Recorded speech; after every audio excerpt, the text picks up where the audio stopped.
And before we start, I'll just like to ask if everyone can keep their microphones muted while the presenters are presenting, and cameras off as well while the presenters are presenting. For the presenters, it would be advisable if you can turn your camera on during your presentations for recognition purposes, and during the feedback session as well. I would also encourage the judges, if you can, to turn your cameras on so that the presenters as well have an identified or are able to identify each of the judges.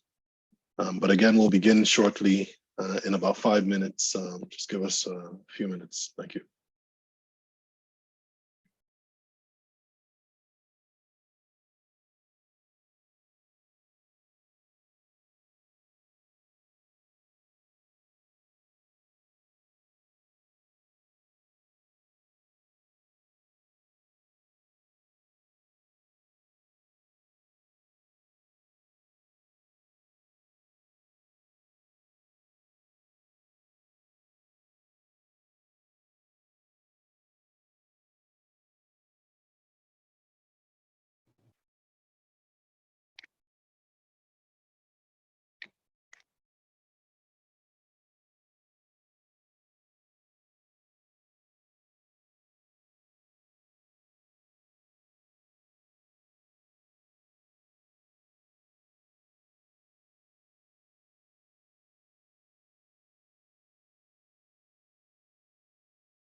Okay, good afternoon and welcome to our esteemed judges, presenters, and attendees.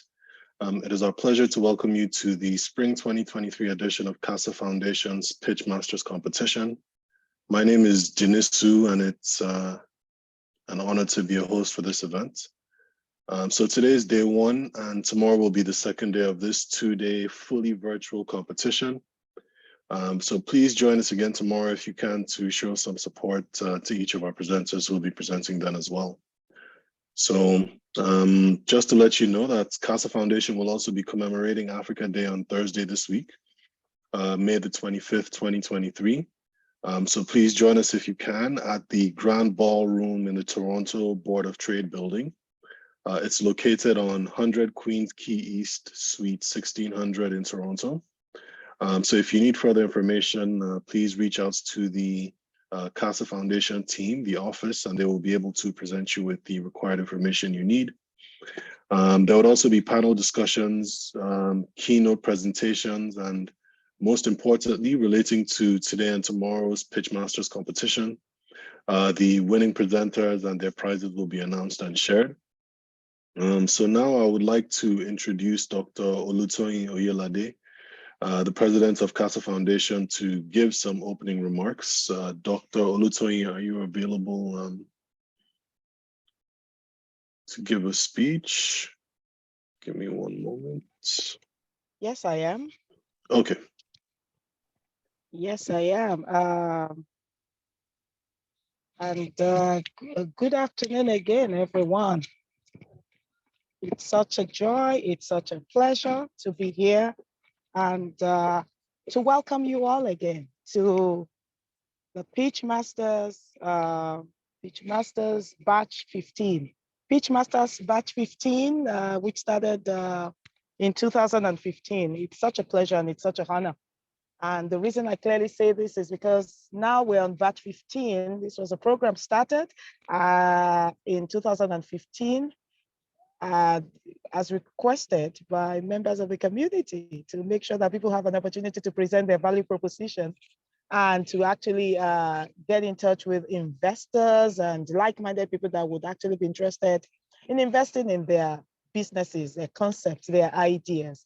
And so you can imagine how far we have come. This is 2023, 8 years on the journey.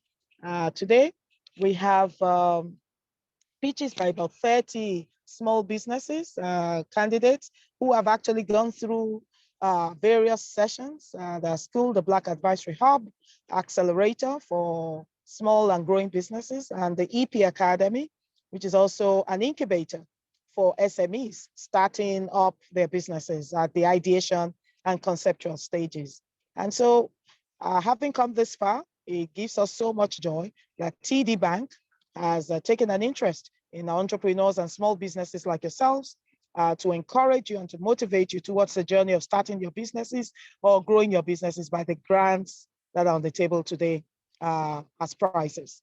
Without further ado, I just wanted to also quickly acknowledge our sponsors, the TD Bank on one hand, sponsoring the Pitch prizes, but also the federal government of Canada. The federal government of Canada is actually the financer, the funder of all the training programs under the Accelerator and the Incubator programs, the ones that have been made available to candidates and students and small businesses and founders on the various programs that have been running. So much joy to have seen all of you complete a 14-week program under the Accelerator and the 7-week program under the Incubator. Of course, other people joining us also from the E-Exchange, which is the entrepreneur exchange programs for women, specifically also sponsored by the TD Bank. And so as we welcome you today, we're excited and want to encourage you to be on the best, give your best to it, and trusting that you will all be successful. Keep in mind again that we have another session in October of this year. So just in case some of you don't make it, don't panic. We also have another session coming up. Of course, give your best and be the best that you can. We look forward to supporting you from the sidelines. Thank you again, everyone, and thank you for having me here. Back to you, Jinisu. Thank you. Thank you. Thank you, Dr. Oyelade, for your welcome remarks. So today, just to give you guys an idea of what to expect, we have 14 entrepreneurs presenting their business ideas to a panel of 5 judges with about 3 or 4 judges overseeing each of the presentation sessions. So The 5 judges that'll be overseeing the presentations today are the first, architect Olushola, who's the president or principal architect of Archi Projects and a partner in the EMVCAP Corporation. We also have Ida Slavato, who is the founder of WorkTO, so that's WERKTO. And for those of you who are monitoring the chat box, she's posted her information there if you want to get in contact with her after this presentations. So welcome, Idas. We also have Kwene Guzaraki, who is the financial controller at Face Coalition. Welcome, Kwene. We also have Oluyomi Muir, who is a manager at TD Bank, and also Gohar Azam, who is a manager at TD Bank as well. So those will be our 5 judges overseeing the presentations today. We will have 3 sessions with a 10-minute break after the first 4 presenters for the judges to deliberate, and another 20-minute break after the next 5 presenters for the judges to deliberate, and also for all who are on the call to get an opportunity to like grab something to eat, stretch your legs as required. And then after that, we'll have our final 5 presenters, and then we'll end the session for the day, and the judges will go and deliberate on all of the presentations remaining for the day. So just to explain, we're going to have 3 judges for the first session. So for the first 4 presenters, it will be Idas, Kwene, and architect Shola, Olushola. For the second session, we'll have 4 judges. So Idas and Kwene will remain as part of the judge panel, and they'll be joined by Gohar Azam and Oluyomi Muir. And then there'll be 3 judges for the third session, the third and final session for today. So that'll be Gohar Azam, Oluyomi Muir, and Kwene as well will be judging the final 5 presenters. So just to go over some house rules, each of the presenters will have 5 minutes to make their presentations, after which each judge will have 2 minutes to give feedback for each presentation. So our timekeeper, Sharon, will announce when there's 1 minute to go for each presentation, and we'll make another announcement once the time is up. So the same will be done for the judges at 30 seconds, and also when the 2-minute mark is reached. And this will be done just so that we can manage the time as we go through today, and we don't go too over the time that's been allotted for the presentations. So presenters will be graded on a scale of 1 to 5 based on 11 criteria, which I'm sure you're all aware of. So they'll be graded on their ability to demonstrate within their presentations, their understanding and developing a presentation that adequately illustrates their target market, the problem or need that they're trying to solve, the solution that they're presenting, their team, board, and advisors, the traction within the market, competition versus competitive advantages, revenue model, their strategy, so demonstrating their key expenses and time efforts, their exit opportunity, investment terms, and their strategic value. So this is what the 14 presenters today will be judged based upon. And now we'll go to our first presenter. So I hope you're ready. Jody Ann, you'll be presenting first.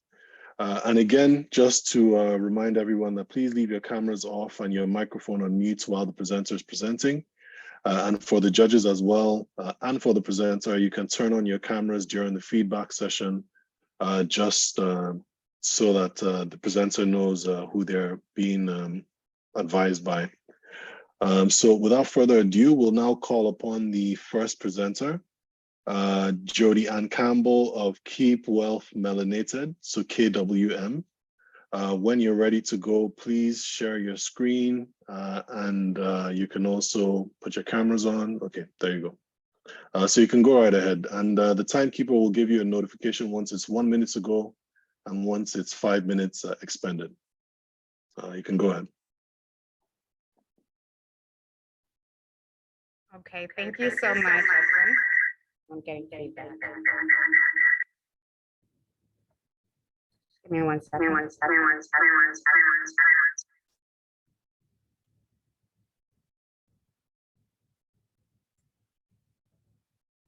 Okay, can everybody hear me?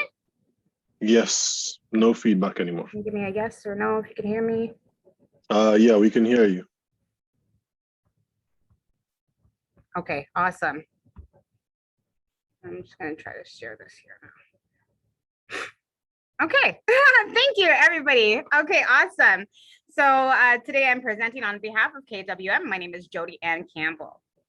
Okay, so imagine a world where economic empowerment and community support come together to uplift an entire community. Welcome to KWM, Keep Wealth Melanating, where we are revolutionizing the way that we support Black-owned businesses and create lasting change. Okay, so what if you could make a difference by supporting businesses that not only provide exceptional products and services, but also contribute to the economic growth of the Black community? We invite you to be part of the movement that fosters economic empowerment, supports Black-owned businesses, and paves the way for a brighter future. Okay, so at KWM, we realize that Black-owned businesses need unobstructed access to their target customers as well as the mass market. And customers want to see themselves represented on the shelves of retail stores, as well as they want direct access to authentic Caribbean and African goods. Our solution is a three-pillar solution where we have a retail store, which is designed to be a one-stop shop for customers who want to support the Black-owned economy. We offer marketing services that help Black-owned businesses promote their products and services to a wider audience. And we are a community. We have community initiatives where we organize events, giveaways, as well as information sessions that are valuable resources for the Black community. But overall, we are a social enterprise with our primary focus being on creating a positive impact for the Black community as a whole. The opportunity. So currently the market of marketing and advertising is $325 billion industry with money being spent on social media and digital marketing, as well as influencer marketing.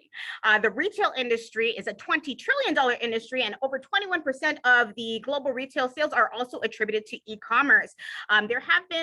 Although there have been significant changes to this industry since 2020, we are more focused on the impact over the income as a social enterprise and focused on the community initiatives that we are doing. Okay, so just a brief about us here at KWM. We are a social purpose organization, and we're dedicated to promoting and supporting Black-owned businesses. We're community funded, and our mission is to become the #1 destination for all things Black-owned.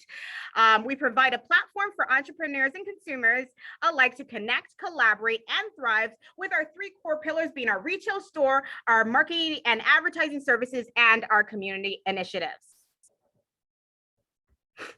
Okay, so what our business model is an omni-channel retail model, which has these three pillars in it, which are our brick and mortar store located at 500 Rexdale Boulevard that has our in-store offerings in a high traffic retail location. We have an e-commerce component to our retail sales, and that increases the visibility as well as the sales through an online e-commerce sales channel, and our business directory or marketing services, where you have access to over 30 businesses in store and more than 300 businesses online.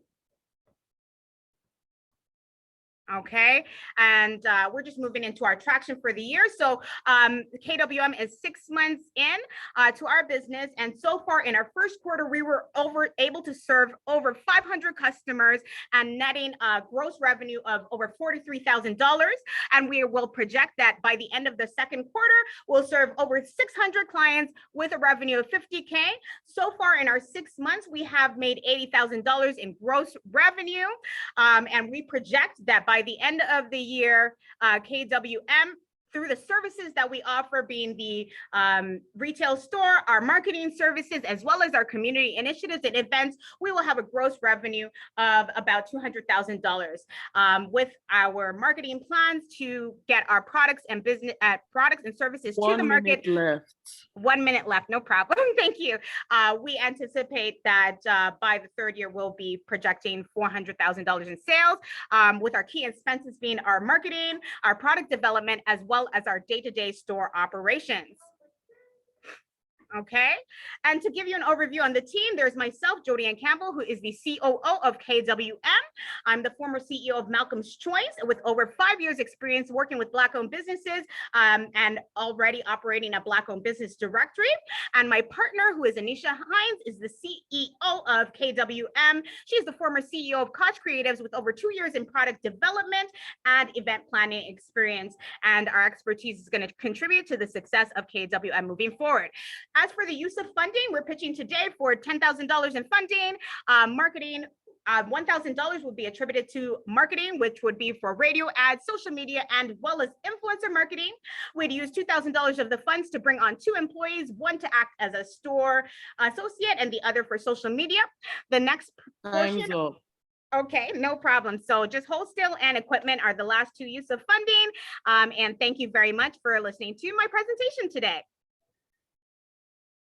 Thank you very much, Jody Ann. That was a great presentation. So now I will let the, sorry. I was timing on my end as well. So I will let the judges provide some feedback. And judges, if you can, please turn your cameras on. I think the most efficient way to go about this will be for me to call on the judges one at a time, just to avoid any confusion about who's to go first. So Idas, I see you have your camera on. You can go right ahead, and I'll give you a notification when it's 30 seconds to go and when it's 2 minutes, just so we stick to the time. But welcome, Idas. You can go ahead. Thanks. Thank you so much, Jody. What an amazing presentation. That was awesome. I really loved how you highlighted your team, how you talked about how you're going to use the money. That's very clear. And you talked about your growth, beautifully articulated. I would love to ask you to clarify who your competition is, because I know you were short on time there. Could you tell us a bit about who else is in your space and why you have a leading edge? Yeah, absolutely. So we have a few other businesses around the city that has a similar business model, but we are very focused on our customer service that will set us apart, as well as some of those wholesale products that we wish to offer. So that's kind of how we wish to set ourselves apart from the competition. Thank you very much. So would you say that the brick and mortar, like what is your leading edge? Is it your brick and mortar is better, your online presence is better, or your community social impact is what differentiates you? Which one do you think is your strongest lever that you're pulling? Yeah, the strongest suit would be our community initiative. So we're not only focused on the retail store, but we also have a community library, as well as a number of community initiatives that we focus on. I think that's what separates us from a normal retail store, being that we are very much focused on our impact on the community and how we can affect change within the Black community as well. And one last question, how do people find you? Like, what is your pipeline to bring in these companies to be part of your directory, to be part of your community, and to be part of your brick and how do they actually click in and actually get their product into your store? Can you talk about that? 30 seconds left. Yeah, absolutely. So to speak to that, we are very, very active on our social media. So definitely our own marketing services. So we do use our social media a lot to get the attention of the people, as well as we have a website, keepwealthmelanated.ca, that people are going to click through there. It's very clear on how people can become vendors in the store. They click through, it's going to take them to a form, and then we accept them that way. I hope that answers the question.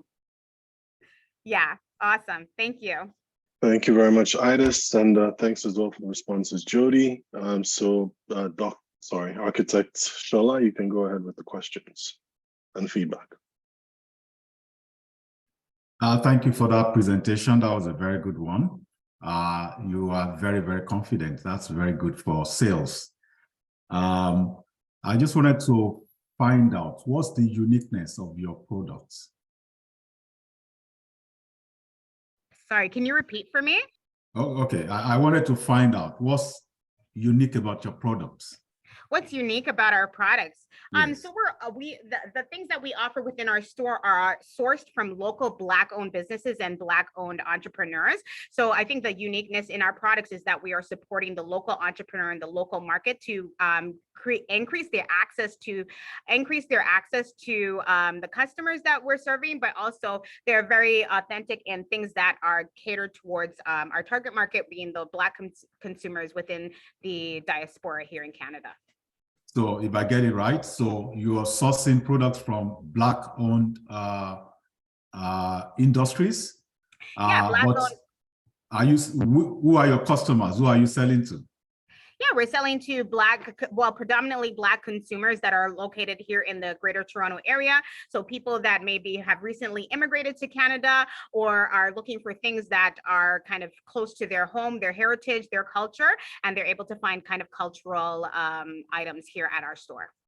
Okay, that's fantastic. So in terms of projections, you were talking about your plan to scale up the business. So talk a little more about that. Yeah, our plan to scale up. So in terms of our offerings, we found like a few gaps in terms of just the types of things that we're able to get here. So in order to scale, what we would be doing is we would be wholesaling the products from the local businesses, as well as directly reaching out to sources that are located in Africa or the Caribbean in order to kind of increase our margins. So right now we take 20% of the gross revenue. So we want to increase our margins to about 40% so that we're able to grow our revenue over time. Thank you. You're welcome.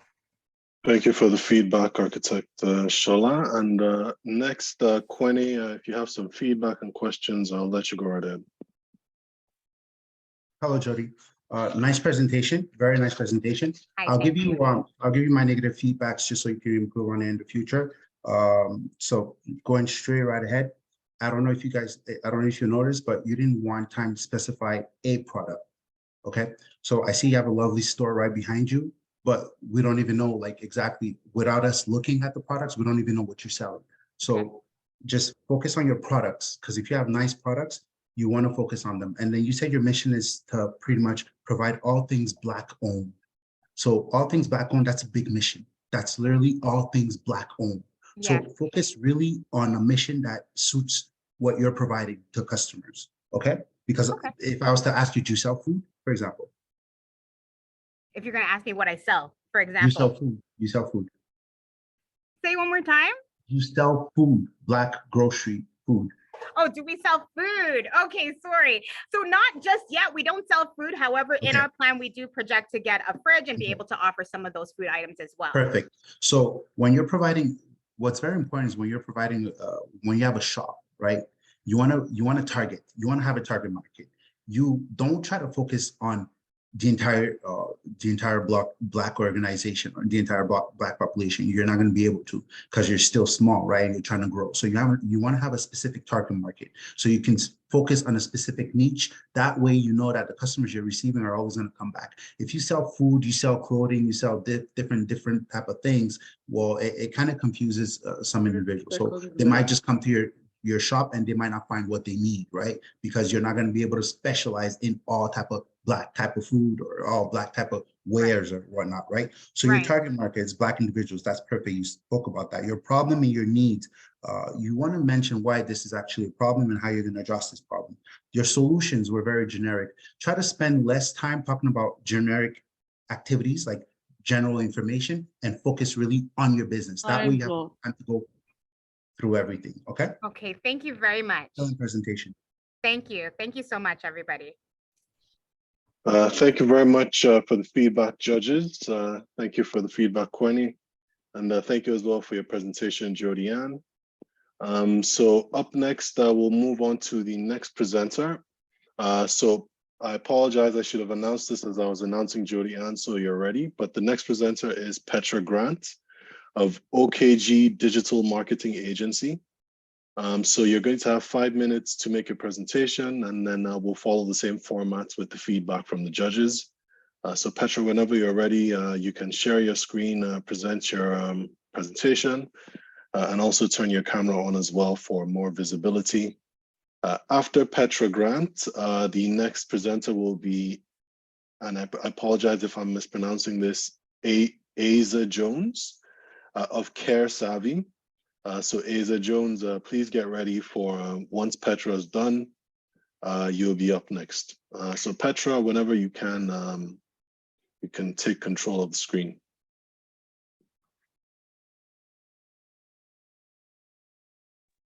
Thank you very much. Good afternoon, everybody. I'm just going to be sharing my screen right now.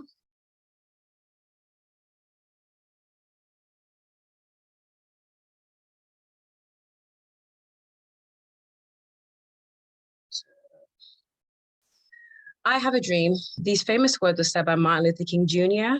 in reference to igniting change in the world for a better tomorrow. Today, we have a dream at PKG Digital Marketing Agency, a dream that Black-owned businesses have the opportunity to be seen and have a fair chance in the economic landscape here in Canada. Good afternoon, investors. My name is Petra Grant, and I thank you for giving me this opportunity to show you why PKG Digital Marketing Agency is not only a wise decision, but also a socially impactful one. Today, I want to share with you our vision, our market potential, and the opportunities that lie ahead investing in marketing for Black-owned businesses. At PKG Digital, we believe in the power of economic empowerment and equality. Our vision is to create a level playing field for Black-owned businesses in the digital marketplace, and to do this by leveraging our expertise in digital marketing strategies and technology. The potential for Black-owned businesses in 2023 is vast and largely untapped. According to recent studies by Stats Canada, the number of Black entrepreneurs in Canada has been steadily growing. It's been reported that Black business owners have increased by 66,000, and these businesses contribute significantly to job creation and community development. By investing with us, you'll be able to tap into this market with a lot of growth potential. What sets us apart is our understanding of the unique challenges faced by Black business owners, and we create tailored marketing strategies that resonate with their audience and highlight their distinctive brand stories. By connecting with the community, we foster trust, loyalty, and that leads to higher conversions. Our team consists of marketing professionals, graphic designers, and web designers who all have a track record of delivering great results. Our expertise spans across various channels, including social media marketing, content creation, and search engine optimization. Our agency has established partnerships and collaborations within the Black community with organizations such as the Black Chambers of Commerce, Zeus Service Enterprise, the Afro-Caribbean Business Network, CASA Foundation, and the Black Advisory Hub, and more. By investing in us, you'll gain access to this extensive network of organizations. These partnerships not only enhance our capabilities, but also provide opportunities for cross-promotion and exposure for our clients as well. We officially launched at the beginning of the year and are achieving steady growth. We project even more growth in the future. Our financial projections are based on the increasing demand for digital marketing services and the growing number of Black-owned businesses. We're seeking $50,000 to grow our enterprise. Your investment will fuel our expansion, enhance our infrastructure, and scale our operations. In return, you'll not only gain a stake in a profitable business that will generate enough profits to pay back this investment in less than 24 months, but will also be a part of a movement that empowers and uplifts the Black-owned business community. In conclusion, investing in PKG Digital Marketing Agency offers a unique opportunity to generate financial returns while making a significant social impact. Our vision, market potential, expertise, and commitment positions us as a leading agency in marketing for Black-owned businesses. Together, we can create a more inclusive and prosperous future. Thank you for your time, and I look forward to growing with you. Have a good day. Thank you. Thank you for your presentation, Petra. Thank you. I'll pass it over to the judges. I guess, Quinny, your camera is on, so you can go right ahead. Yes, I just want to keep this short. Petra, nice presentation. So in a 5 minutes presentation, okay, you don't have time for storytelling, okay? I want to give you the negative feedback because I want you guys to improve and I want you to do the best in the future. So your presentation is short, it's 5 minutes. So really you want to focus on your target, your problems, your solution, the board. You spoke about the board, that's great, right? But now you want to go in detail. Okay, so you want to let people know, okay, who's the board and why this is important. So we want to know that you guys have the expertise, your team have the expertise to grow the business. So if you're going to talk about the board, it's good to emphasize what they have as expertise to grow that business. Then you want to talk about your traction, your competitive advantage, whether if you do have one or if you don't have one, right? And then you want to move on, okay, the revenue. You want to talk about revenue, how you're doing. You want to talk about your strategies, your exit opportunities, right?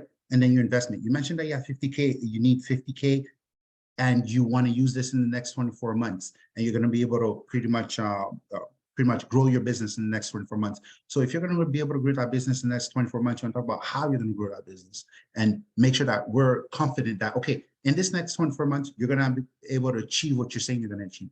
It's just simply mentioning it does not really tell the investor, the potential investor, right? That, okay, you're going to be able to achieve your goal. And then your strategy and the value added. So always focus on what you need to mention in those time frame, because if you go anywhere else, you're not going to have time to present what you need to say. And this is going to have this, I'm saying this for the rest of the presenters. Focus on what you need to tell us so we know that your business is going to be viable and that that loan really belongs to you, that you deserve that loan. Okay. So if you have information that doesn't really impact, just try to cut it and go straight to the point. Very nice presentation, Petra. Thank you. Thank you very much. Thank you for the feedback, Quinny, and Architect, you can go right ahead. Thank you for the presentation. That was a very beautiful presentation. Just like the last judge said, you are doing professional work. Your kind of business is a professional business. So you need to tell us a little more about the expertise that you bring to the table and the kind of market that you are dealing with. And above all, since you need this money, you need to let us know how you're going to spend and make the money back for the investor. You know, that's very key. But overall, I think you have started well. You can only grow further. So pay more attention to the critical point. You are trying to sell your company to a potential investor. So pay more attention to that. Thank you. Thank you very much. Thank you, Olushola, and Ida, you can go right ahead. Thank you so much. So yes, once again, I'll echo, lovely presentation. You're very confident, you're very clear and very crisp on your facts. And so what I would love to see in a future presentation is for you to name drop more things. Like you name dropped your partnerships. That was fantastic because it shows credibility in terms of, you know, your connections and your strength there. And so I would name drop who your most, you know, important clients are. And so that people are wowed by that. And then figure out which lever you're pulling based on the audience, whether it's your secret sauce. Is it your team or is it your tech? So is it your ability to use the right technology so that it surfaces connections and SEO for Black founders and Black audiences? Or is it your team that really understands how to create outreach for that to bring in business for those companies? And so figuring out like which positioning for based on who you're talking to is the most relevant. Sometimes it's even both. And so I would love to hear more about that, because it sounds like, you know, you're really confident in terms of paying back that investment. So that's really beautiful to hear. And investors love to hear that. And so I would also, you know, show them how you're going to do that based on your past success by, you know, that's you basically embed the idea of the bias that you're already successful and therefore you'll continue to be successful. And so wow us with like, you know, which amazing, you know, important people you've worked for, or success stories of taking somebody from small to big, and, you know, wowing them with who specifically in your team is crushing it in terms of, you know, the combination of work that you do. And if it's the technology that you really understand because it's particular to your community, what technology makes it so special. Does that make sense? Yeah, it makes a lot of sense. Awesome. Yeah, really good job. I really love that you were confident about how you're going to pay back that investment. That is something that a lot of founders are not confident in doing, and it shows how much you believe in your brand and your company. Thanks. Thank you very much. My pleasure. Thank you very much for the feedback, Idis, and thank you as well for the presentation, Petra. So I'll be moving down the list. For now, we're going to skip the next presenter that I announced. She's currently not available to present at this moment. So up next on our list is Larissa Lowe of Great Vibe. Larissa, if you're ready, please. Okay, yes, you can go right ahead. Please share your screen. You have 5 minutes and we'll just go through it in the same format. Thank you so much. Let me share my screen right now. And actually, just before you go right ahead, yeah. Sharon, please restart the time if you have. But up next after Larissa will be Juliet of Whole Woman Network. So Juliet, when this is done, please be ready to present as well. Sorry for that, Larissa. You can go ahead. No worries. Can you guys see my screen? Yeah. Okay, so I'll start now. So hi guys, my name is Laura and my company name is Great Vibe. So basically, my idea is to sell a non-alcoholic drinks that looks like a white wine for non-alcoholic people to feel included in the social situation or to blend in to avoid judgment from the other people. So my target audience is mostly all the social situation, for example, bars, business events, and some religious events, or for people who are looking for some sugar-free drinks or healthy drinks.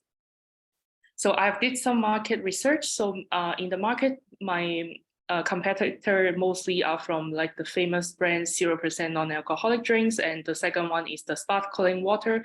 So I noticed there is an opportunity in this market because I noticed like most of the big brand, they have a really big, huge package on the packaging that's showing it's 0% alcohol, but they don't know as a non-alcoholic people. I don't want people to know that I drink non-alcoholic drinks. So I noticed that there is opportunities in this market. Is the product design is important. So I want to create a drink that you can like twist the cap and twist into like two section, and you can pour the drinks from the can to the cap, which looks like a white wine, and throw away the can so that nobody knows that you are drinking non-alcoholic drink.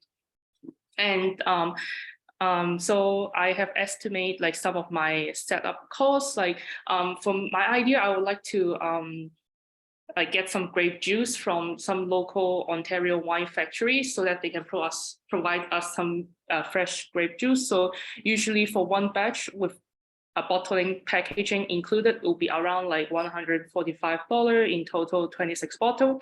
So since I'm new, so I would like to try 250 bottles for a trial, and usually it costs like around 1,400 something.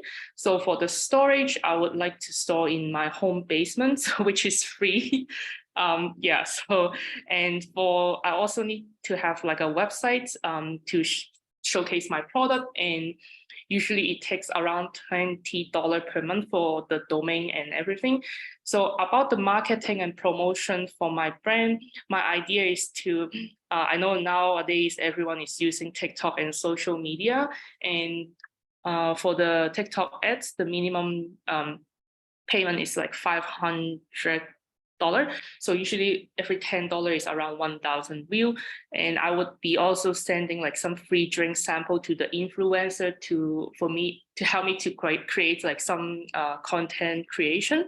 And because personally I take TTC to go to work, so I noticed like sometimes TTC subway, the interior ad is also pretty helpful because I always read the ads when I was traveling. So I would like to put like for around 4 months advertisement inside the TTC subway. So usually it's around 420. And as I mentioned, because I know like the product packaging is so important, so there will be a one-time cost. I need to hire a product designer to make my idea because it looks nice and clean and more pretty. So usually the good one will be around $1,000. And also because I'm creating some food kind of drinks, and I also need to register my business as a limited liability. So it will be around $60 and around $260 for the license. So my estimate cost will be around 3,600 something. So since I am new, so I would like to also create like a pilot project to test out if the market really like my idea and product. So as I mentioned before, I would like to start with 250 bottles, and my starting point will be in the farmer market. So I am targeting like Kensington farmers market or some some other farmers market, usually around 100 something. So I will also give one box of samples to the bars around my neighborhood so that I can, if they like it, I can give them some more of my product and post it on Facebook Marketplace or Kijiji around my neighborhood to promote my product. So I noticed after doing some calculation, if I sold after 183 bottles, I can start getting the revenue. So for my future growth, I would like to develop more ideas for my non-alcoholic drinks. For example, put indica cannabis infused grape juice, so give people tipsy feeling after drinking it, but it's not an actual alcohol. And also create some kind of related product, for example, grape jellies and candies, but like these are like my future growth. But the first thing first, I would like to create the grape juice. Thank you so much. Thank you for your presentation, Laura, and Quinny, you Yeah. can go right ahead. First, I just want to say excellent presentation. For everybody that was listening and watching, this is very good. Laura, you went straight to the point. Your target market, you already know who your target market is. You want to serve non-alcoholics, you want to serve individuals that don't drink alcohol, right? So Yeah. you know where you want to serve this, in bars, in social events. You know there's a problem, there's a need for this, right? So there's people who drinks, there's people who go to bars and they don't drink and they would like to be served non-alcoholic drinks. You spoke about your solution, right? You talk about the team. That's great. I just want to say overall, that was a very great presentation. You went straight to the point. You know exactly who you're targeting. You even spoke about your break even, your competitive advantage. Although there's already non-alcoholic beverage, this is still a market that's not very tapped, right? So you actually have a chance to grow in this market. You spoke about the revenue, your strategy. You want to be providing, what's it called? Great, pretty much in-home, you want to start in-home. What I really like about it, your presentation, is that you're being very realistic and you understand that, okay, starting from your house is the most optimal way to go, because really based on the quantity you want to sell, you can literally have this items, your non-alcoholic beverage stored in-house, right? And that's going to save you costs, right? Inventory costs. That's going to save you rental costs, right? So you're very strategic about how you want to start the business. And this is what I love to see. This is excellent. And that's what I have to say. Keep going, doing a great job. And then I hope everybody's taking notes and learning from this. She went straight to the point, and she's telling exactly what she needs. She's telling us, she's giving us the confidence that, okay, well, this is what I need. This is how I'm going to execute my plan. And this is what it's going to cost me. She's even talking about how much she needs to sell to be able to break even and make sure that she's recovering some of her lost costs, right? So that's excellent. Great job. Thank you so much. Yeah, because when I do the calculation at the beginning, I was thinking of like renting like somewhere, and then I noticed I can't cover the rental. So I just decided to put in my house. Sometimes you have to, the best businesses, they start at home. You have to be realistic about your goals, right? So there's no problem starting at home. As long as you're achieving what you need to do, that's what's really important. If you're achieving your target, starting from home, and then when you do grow, then you realize, okay, I need to expand and I need a bigger location. That's when you start looking for a location to rent, right? But that's very, very nice strategy. And if you keep up to it, I'm sure you're going to be able to get that break even passed, and you're going to be able to generate some actual profit. Great job. Great job. Thank you for the feedback, Quinny, and Idis, you can go right ahead. Thank you so much. So I love that you have a real niche focus, similar to what, like echoing Quinny, you're very specific, like right down to understanding your very specific, segment of the market. I have a couple of questions. How did you decide about grape being the focus? And another question about, can you share why this for you? Like, what are your credentials? Do you have any team working with you? And a little bit of feedback, and I'm happy to requote the questions if this is just too overwhelming. But if you have your brand on every page, that's so important. And I'm not sure if I noticed this about other presentations, so I apologize for not noticing it there. It's really easy to lose sight of what company we're talking about unless you see it branded over and over and over again. So even if it's just a watermark on your presentation, it should always be part of every single slide that you have, so that people get it sticky in their mind as to what it is that they're looking at, and to remember your brand. So yeah, if you could tell me why are you working on this in particular? Like, how did this become your passion, and how did you decide on grape? And are there any adjacent competitors that inspired this, like to say, okay, they really nailed it, and here's an interesting adjacent business, and that's why I'm going for this big. So what is it that's moving you to decide this is why you want to do it? So it's kind of like a long story. So to keep it short, like, because I used to live in Europe, so back in Europe, I'm also a non-alcoholic. So when I went to Spain, they have a drink called Mosto. So basically, it's like a white grape juice. But like, not so many people know that, because I have a local friend and he teach me to drink that. And I really like that, but I can't find in other Europe place, only in Spain. And then I moved to Canada last year. Then then one time I just like go to, actually I go to some Tinder dates, like dating with a guy, and then, you know, guys like to get the girls drinks. And then I told them I am non-alcoholic, and they think that I'm like fake. You are just pretending to be cute or I don't know, innocent or something like that. And I found it's like so insulting. So then I just still force myself to get non-alcoholic drinks. But then I noticed in Canada, I can only choose like Pepsi, Coke, and that's it. Or mocktail, but mocktail is too much. Like for me, it's like too expensive. And then so that's how I just have this idea, since I already know I like Mosto, the grape juice, and I got insulted by the guys here, and I just decided to create my own drinks. And later on, I also met some other friends in Canada, like they are Muslim, and some other girls, they also have the same issue. Then I just noticed that, because I know even now we have non-alcoholic drinks, but usually the guys who, yeah. Okay, thank you. Welcome. Thank you for the questions and the feedback, and architecture can go right ahead. Okay, let me congratulate you again for a good presentation. Just like the last speaker, I think issue of brand is very key, especially when you are in the marketplace where you have big players. So you didn't tell us what competitive advantage that you're going to have on the big players. As you mentioned, there are many brands that are big players in the non-alcoholic beverage industry. So maybe you want to focus on that.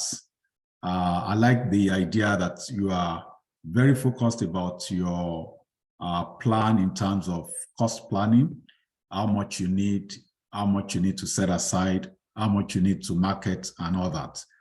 But if you want to compete with the big players, then your strategy must be perfect. So do you want to tell us a little bit more about your brand and your focus on the competitive edge? I think it's more about marketing and packaging. So packaging, I already have an idea, is to throw away the can that nobody knows that I'm drinking non-alcohol.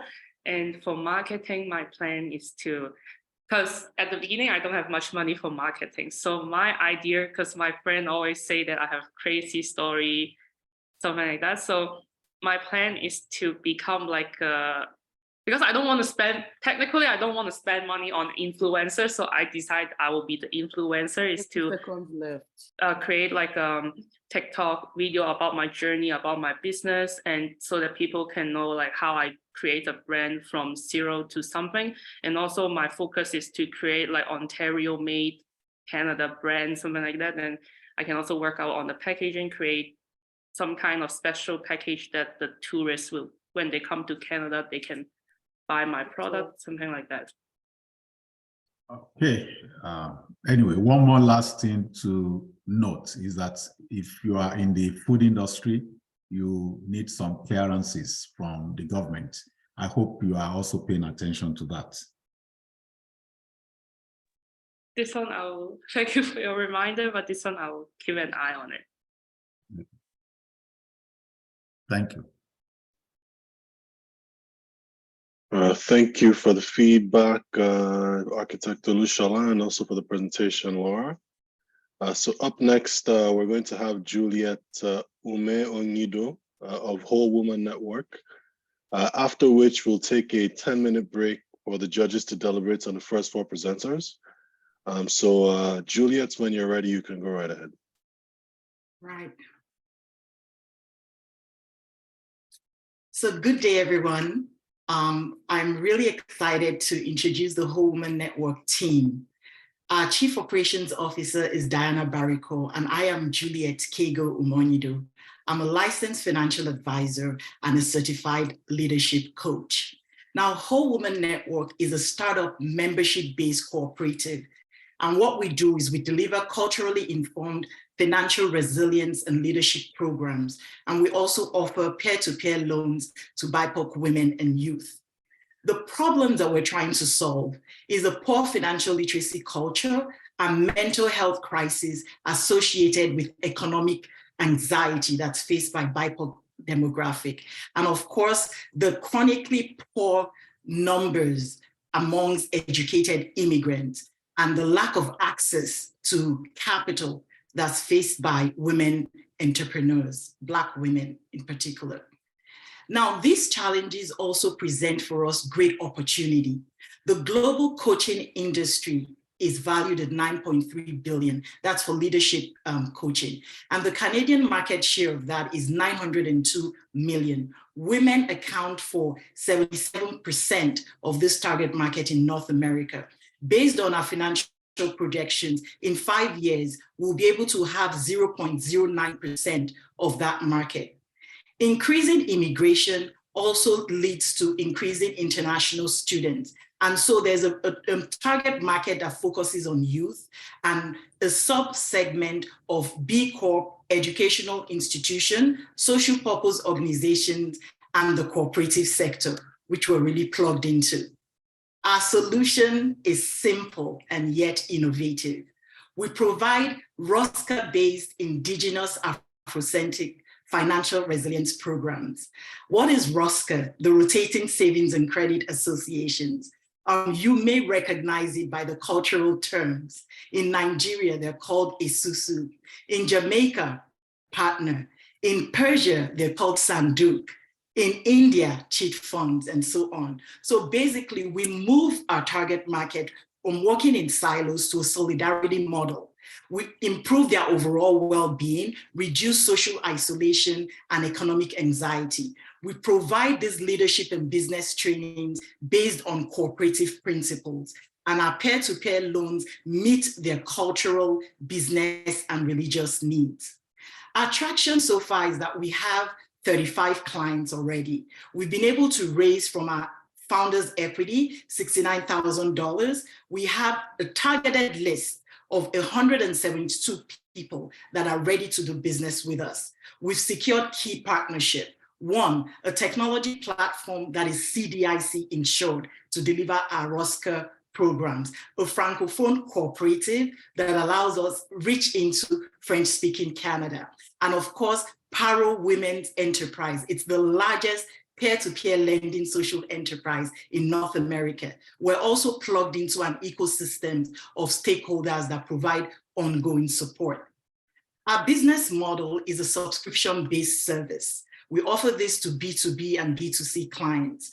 Now, the subscription industry has grown over the past 4 years by 436%, according to Forbes. And in the next 2 years, it will grow by an additional 230%.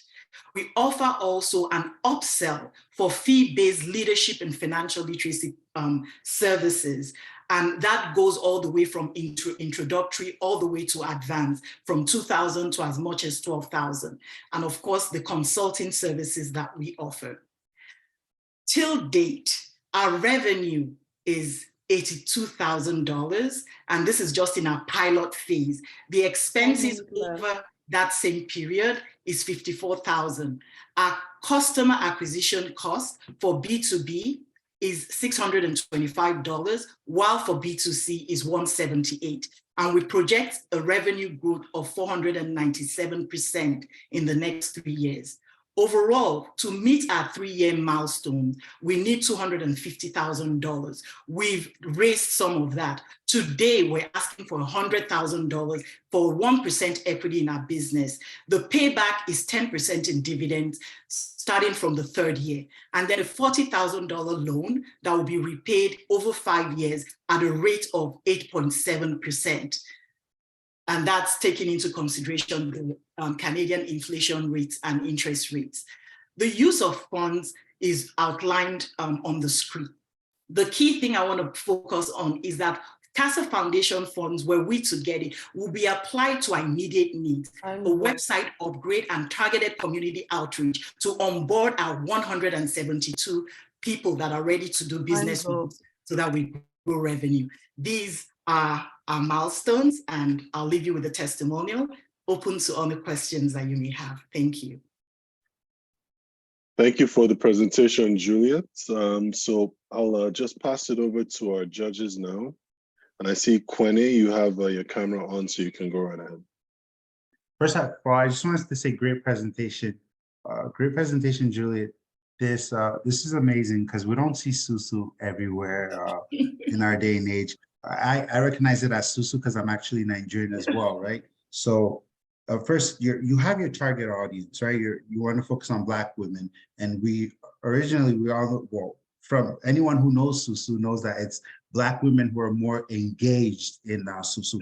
So that's already a very well-known target audience, and you're targeting them very well. So you're very realistic, and you say you want to pretty much achieve 0.009%, which is very realistic, right? So 172 individuals. The problem, right, for financial literacy in terms of our culture, and I'm sure you know this problem very well because you yourself, you're a financial advisor, right? So you came up with a solution, you have a team, you spoke about the team. Really, I just want to say, I don't want to take too much time. I just want to say great presentation, but I will give you the chance with my little time I have so you can elaborate a little bit on your strategy value. Okay, thank you. So in terms of strategy, and what we've done is, because Susu currently is not, in terms of regulation, there's not much regulation backing it, right? So over the past 3 years, I've actually been a part of a Banker Ladies Council, which was created by, sorry, someone is speaking. Okay, which was created by Dr. Caroline Hussein of the University of Toronto. She's an expert in Susu. So I'm one of 12 ladies working on the regulatory, right, and the legal aspect through a ROSCA federation. So that work is ongoing and has reached advanced state. I can't share a lot, but we're going to have exciting things. I just wanted to say, I think that's a very important key to mention, right? Because that is literally the ice on the cake in your business plan, right? Yeah. Because not only you guys working towards legalizing this, but that's a huge, that if you guys are able to pull that out, that's a huge accomplishment. So I think that's a very important information that you can share, although you might not want to go into detail with it, but I think it's very important for us, the judges, and everybody hearing your business plan to understand how you plan to accomplish this. And personally, I would say very good job on the presentation. Very amazing. Thank you. Thank you for the feedback, Quene. And up next, Idis, you can go right ahead. Hi, congratulations. Beautiful presentation. I love the branding on every slide. You were sharing so much with us and it was so clear. I just wish I had more time to soak in all the information there. So your partnerships blew me away. The fact that you're working with Pero as far as your peer-to-peer lending network and those additional partners, it's fantastic credibility to what you're doing. I'm following what you're doing with keen interest because as someone who tried to work on a peer lending platform to, for equitable lending so that small businesses can get underrepresented individuals can get access to capital. It's such a cause that I care deeply about. And I would love to know more about your, in terms of your first revenue that you've received, where the revenue split was in terms of whether it was the loans that was generating that revenue, what percentage do you take, like in terms of how do you make your money in terms of your revenue model, and what your split is on your subscription versus your fee-based services and your consulting, if you could share a little bit about that. Okay, thank you. So in terms of our revenue model, for the subscription, we're just at 20% of our revenues from subscription. The key part is the upsell, the leadership and business coaching, and of course, the peer-to-peer lending. Peer-to-peer lending now, it's not a lot. In terms of revenue, is about 13%. And that's because we don't want that to be what we lead with, because we'll just get a deluge of people wanting that. We really want to create the awareness for the need for the leadership and business coaching, right? And so far we're getting a lot of traction with that. And that's where the core revenue is. And so it's making us, because the fact that people are willing to pay for that upsell, in order to access all it's giving us a lot of confidence. Yeah, and it must be lending great credibility to your brand as something people identify with, because there's so much saturation of coaches in the market that look very uniform and homogenous. And so the fact that, you know, people have faith that who they're connecting to looks like them, understands things like they do, and are related, you know, experiences in that, so that the coaching that they get, they can apply. And so I think that I would guess that that's a big part of why people are so willing to actually, you know, use their hard-earned money to get the kind of coaching that really will make a difference in their life. So congratulations on what you're doing. Thank you. Thanks.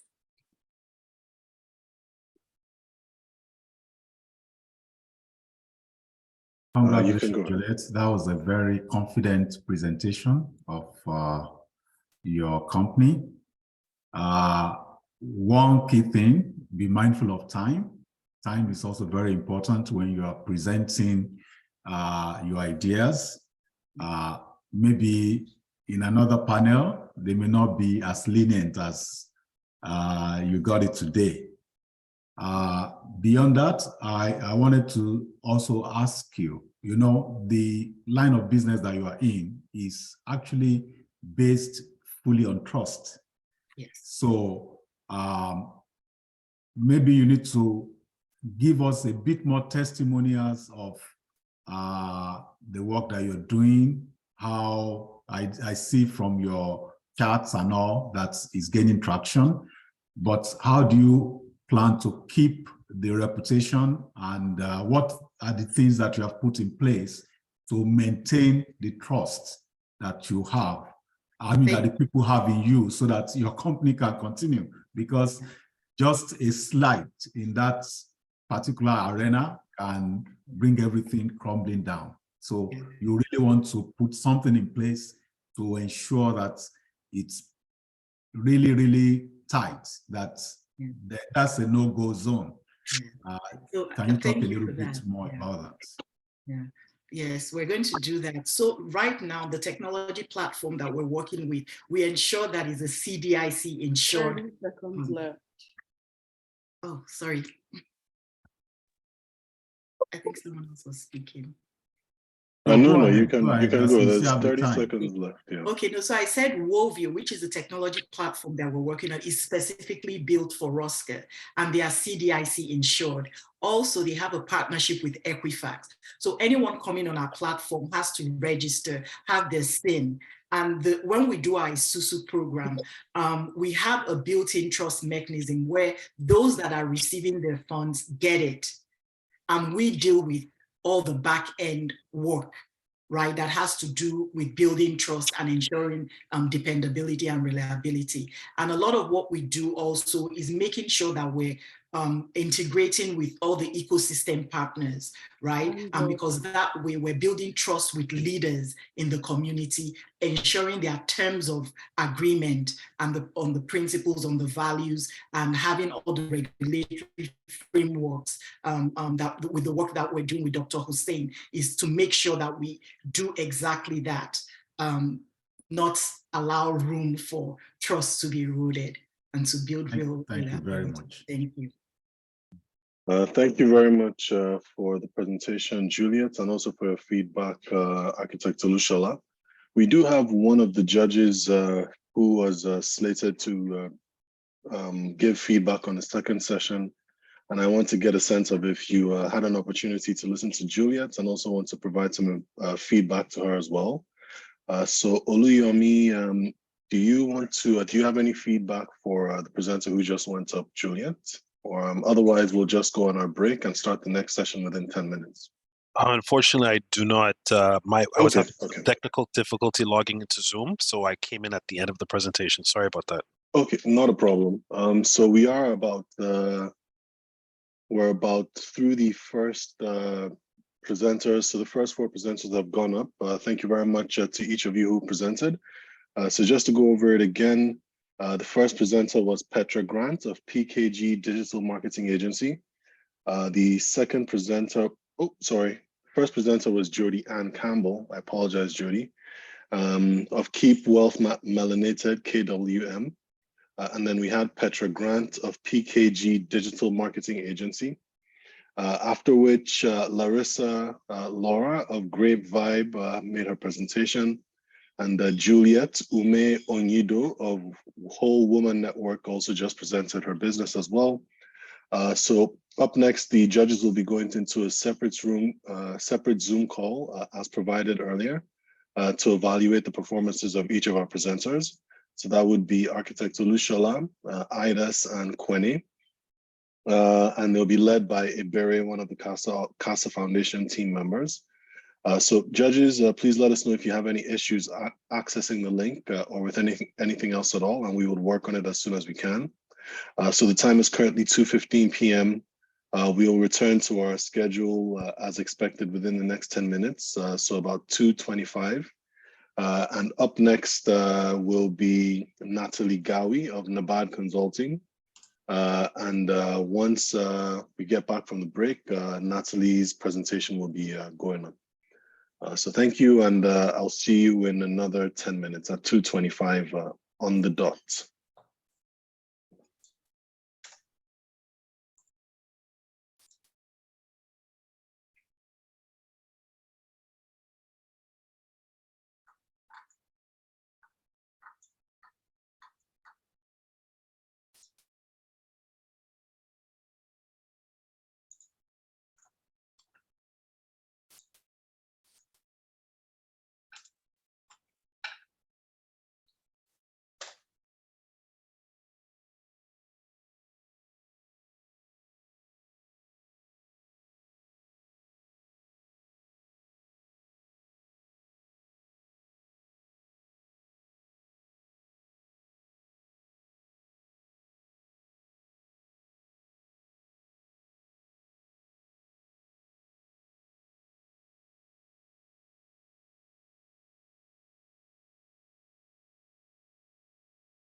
My name's Peter.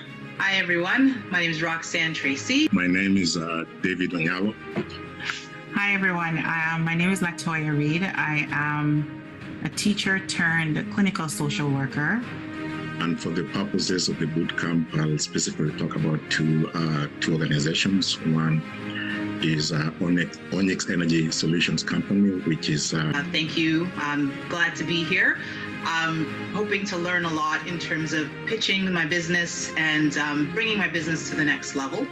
I live in Toronto, Canada, but I'm from Uganda. So it gives me pleasure tonight to quickly introduce you to what we'll be talking about through the 12 weeks, because we do actually have 12 solid weeks of class. And so I noticed that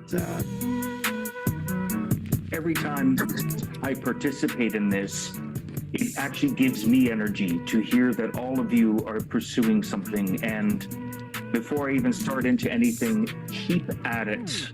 That's all I can tell you. And you know, people mostly roll their eyes or they're suspicious or they think public relations is something mystical. And I'm here today. This is an opportunity to be of service, you know, to be of service, I usually ask his potential clients, how can I be of service to you? How can I be of service to you?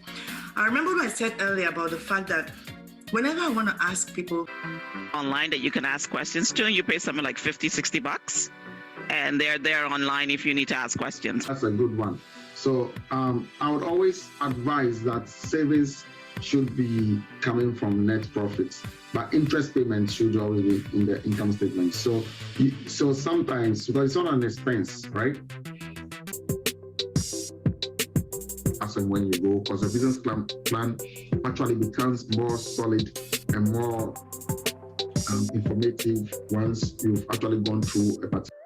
We are on the 7th week of Bar Accelerator session and the 3rd week of financial management. Provided, and once they're provided, this is sent to the pretty much the lending support team that they engage in analyzing your crowdfunding. It comes and goes in popularity. Be cautious that you were doing it right, and I would use it as a last resort. Absolutely. And so if you want to build family trusts or things like that, you could have separate holding companies for separate members of the family. This also works if you are working in one country, but most of your sales are generated in a 3rd or 4th country. Thank you. That's a great question. So one of it is that, okay, in advertising, in the case of website development, there are a lot of technologies. So you can check for something called headless commerce. It's the way you articulate and learn how to make it short. In other words, you've written the full business plan. Now you have to take the highlight.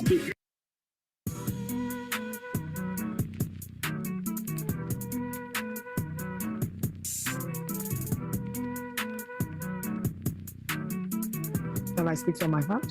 I'm not only proud of you because you stayed the course, I am also indeed elated and excited because I know for sure that having taken yourselves out of your very busy schedules to commit to completing a program like this is really deep. That's very great of you.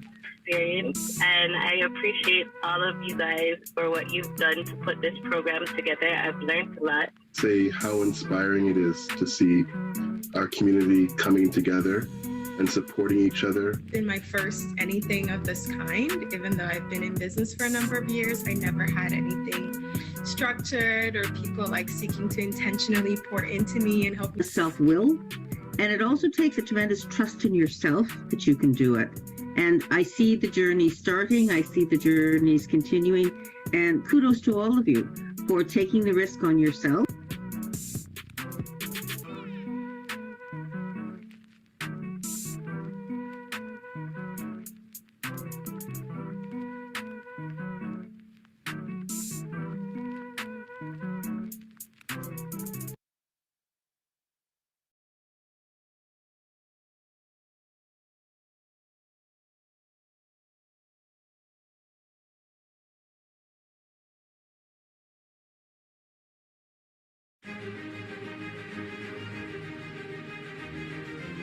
My name's Peter. Hi, everyone. My name is Roxanne Tracy. My name is David Onyalo. Hi, everyone. My name is Latoya Reed. I am a teacher turned clinical social worker.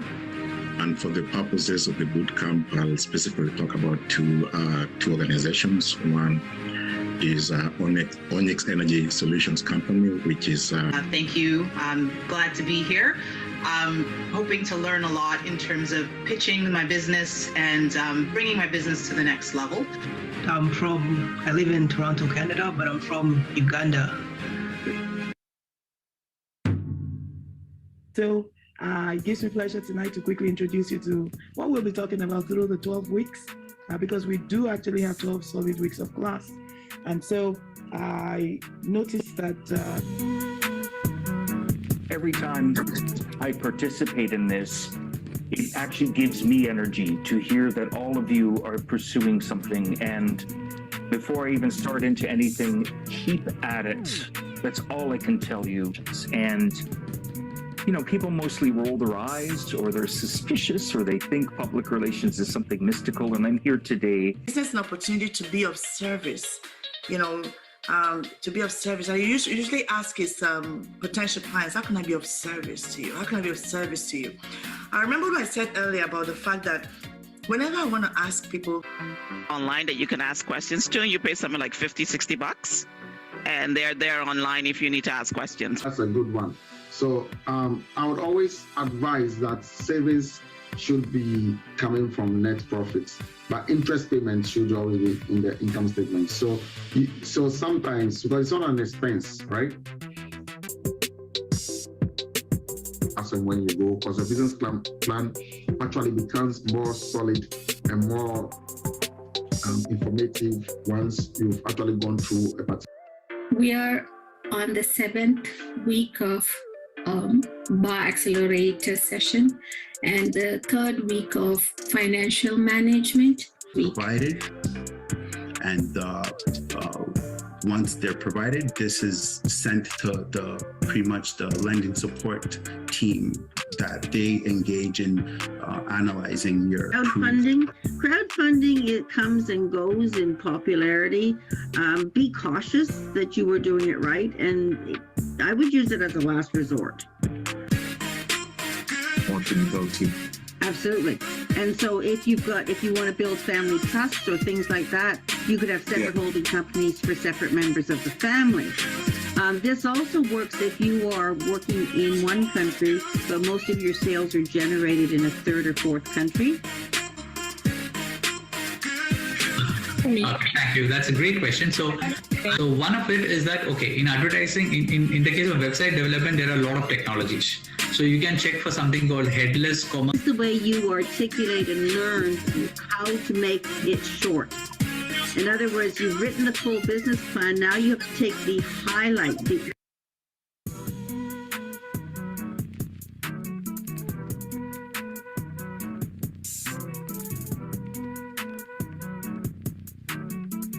And I speak from my heart. I'm not only proud of you because you stayed the course. I am also indeed elated and excited because I know for sure that having taken yourselves out of your very busy schedules to commit to completing a program like this.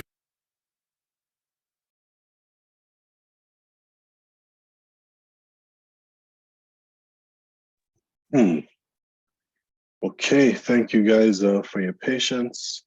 We'll now be beginning our second session of presenters. So the judges who will be presenting at this session are, so we have Ida who will continue from the first session. So Ida Slovato, founder of WorkTO. We're also going to have Kwene Guzaraki, who's the financial controller of Face Coalition. We've been joined by 2 new judges this time. So we have Gohar Azam, who's a manager with TD Bank, and one of our returning judges from a previous Pitch Masters competition, Oluyomi Muir, who's also a manager of TD Bank as well. So we'll be going into the next presenter session. So this is going to be 5 presenters. And our first presenter is actually going to have a video played by one of the CASA team. So they're having network issues currently. So the backup video they sent will be used for their presentation. So I will give it over to the CASA team now to present for Natalie Gawi, who is the founder of Nabad Consulting.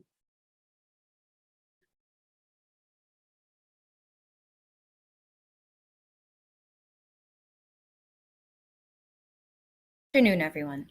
I hope you're all doing well. My name is Natalie Gawi, and I'm grateful to be here today to share with you the story of Nabad Consulting.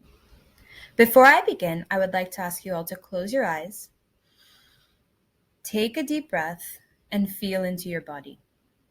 Feel your pulse. Can you feel it? This is the pulse of the planet. And this is what inspired us to create Nabad Consulting, a boutique consulting firm that focuses on human and planetary well-being through the built environment, rooted in the notion that life follows life.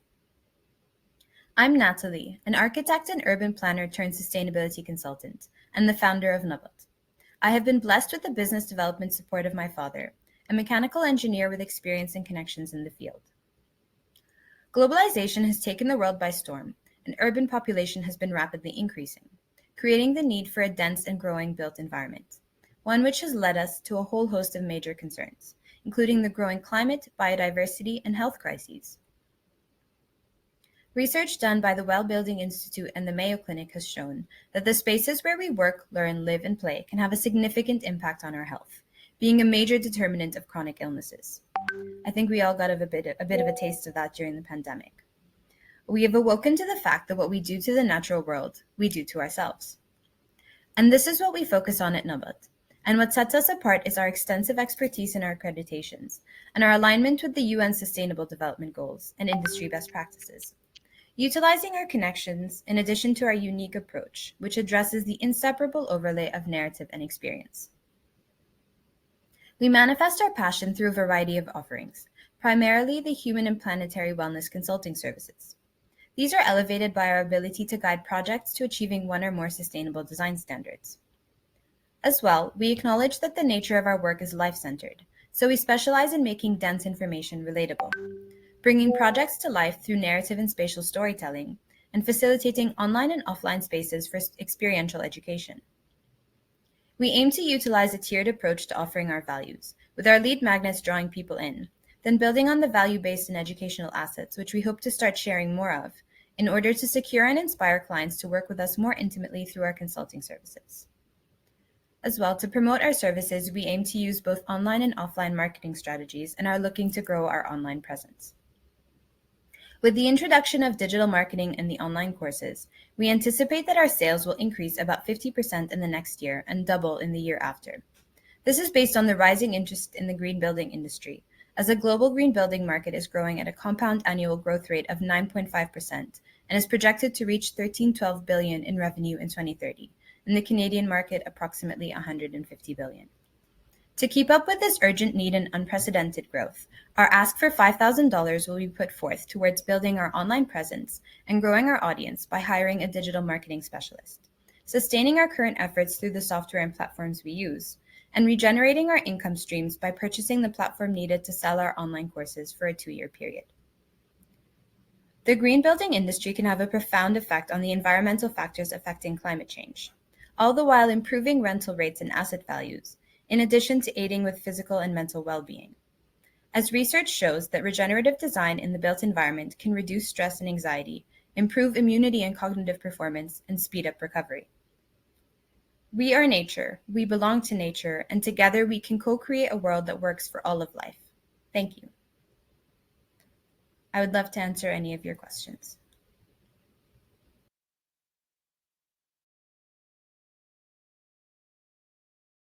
So thank you very much for the presentation, Natalie. I do see that you're on the call now, and I want to see if you're available to take any feedback or questions. Yes, for sure. I'm going to try turning on my camera, but I might have to turn it off at some point just because the Wi-Fi is a little funky on my end. Okay, not a problem. So judges, I'll let you take it away. So I guess I can call on someone to go first. Oluyemi, would you like to give some feedback to Natalie? Thank you very much, Natalie. Very good presentation. It's good to see the information is actually discussing something that most of leaderships around the world they're finding challenges discussing it nowadays. They talk about it, but putting it into action is a very difficult place. I actually like how you actually provided some of the intricate data about what actually the current status is, as well as you provided some insight about what the direction of your company is trying to do to actually kind of assist in the ongoing process, providing a more solution-oriented approach to what you feel would actually help with our current climate of situation.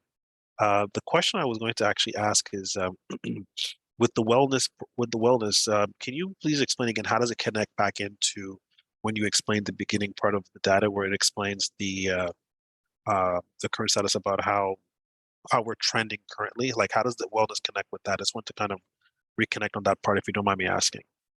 Yeah, for sure. No worries at all. And that's actually the crux of the problem and the solution. Yes. Is really that understanding, especially when it comes to sort of urban environments. And I think I noticed this myself during COVID, just having spent so much time indoors, just how much the impact of the indoor space or the indoor environment has on me as a person in terms of my performance, in terms of when I was able to go outside or when I wasn't. And just sort of like testing things out first on myself, but then really like having these conversations and feeling out what these spaces we have, the carbon emissions, and that causes poor outdoor air quality, which then causes poor indoor air quality, which then affects you personally because it reduces your immunity and makes you more susceptible to getting diseases such as COVID.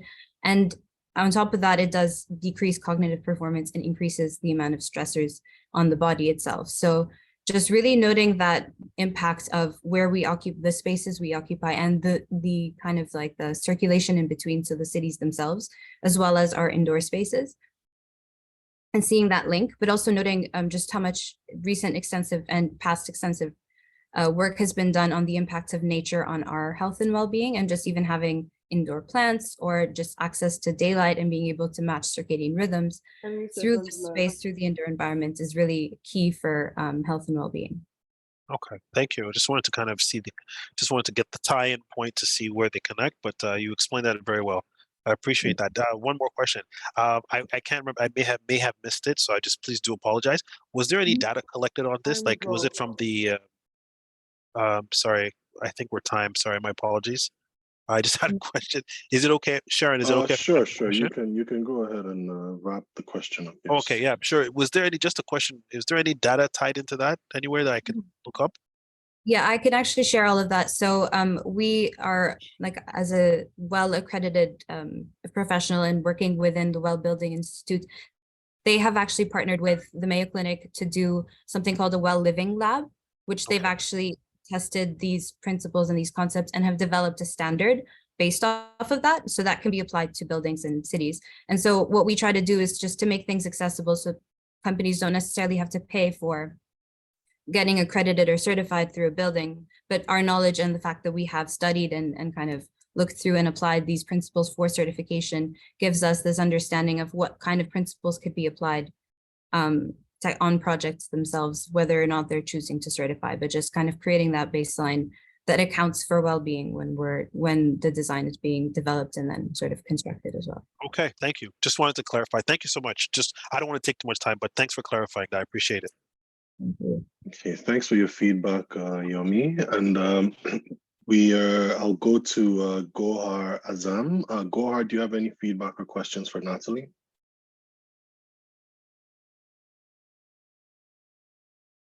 And if you're speaking, your mic is currently muted. Okay, there we go.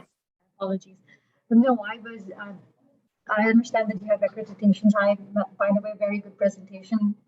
It was pretty calming, the whole presentation and the theme of it. I got the message. Again, the question that I have, I believe Yomi already asked the second question that he has about the data. If you could share that information in the presentation, that would be great as well. But that's the only question I have. And overall, very good presentation. Thank you. You were cutting out a little bit, but I think I heard the question about the information and sharing where that's coming from. Correct me if I'm wrong. In terms of statistics and the data. Sorry? You got it. You got it. Okay. Thank you. Yeah, I'll make note of that and we'll focus a bit more on that. It's a crucial detail. I think she was also even mentioning if you can share it now. Gohar, is that correct? If you can share some more information around the data that you had up. Yes, or it would have been even better if it was a part of presentation. But if you can share it now, it'd be great too. So you're referencing the data about the built environment or the health piece specifically? The health piece specifically. Yes, for sure. So the data has been collected on two fronts. It started as the standard for the well building standard was being developed. And they've collected data over time through the Well Living Labs, which were sort of test beds that mimicked an indoor environment, whether it be a bedroom or a kitchen or an office space, and they collected the data in terms of indoor air quality. The standard itself has 10 principles, which focus on different key elements that are related back to health and well-being. And so through actually applying the standard as well, so there have been projects that are certified, they are required to collect annual data, whether it be on indoor air quality and that water quality, the amount of daylight or circadian lighting or ability to adapt to lighting, natural lighting, and is available. They also collect information on health and well-being, mental health and community. So really qualitative data that have been gathered through testimonials, through different studies within projects that have been certified or that are looking to certify. And that's where the data keeps generating from. And so it's a constant update of what the standard is. And then those best practices are being distilled down to projects in the context in which they work.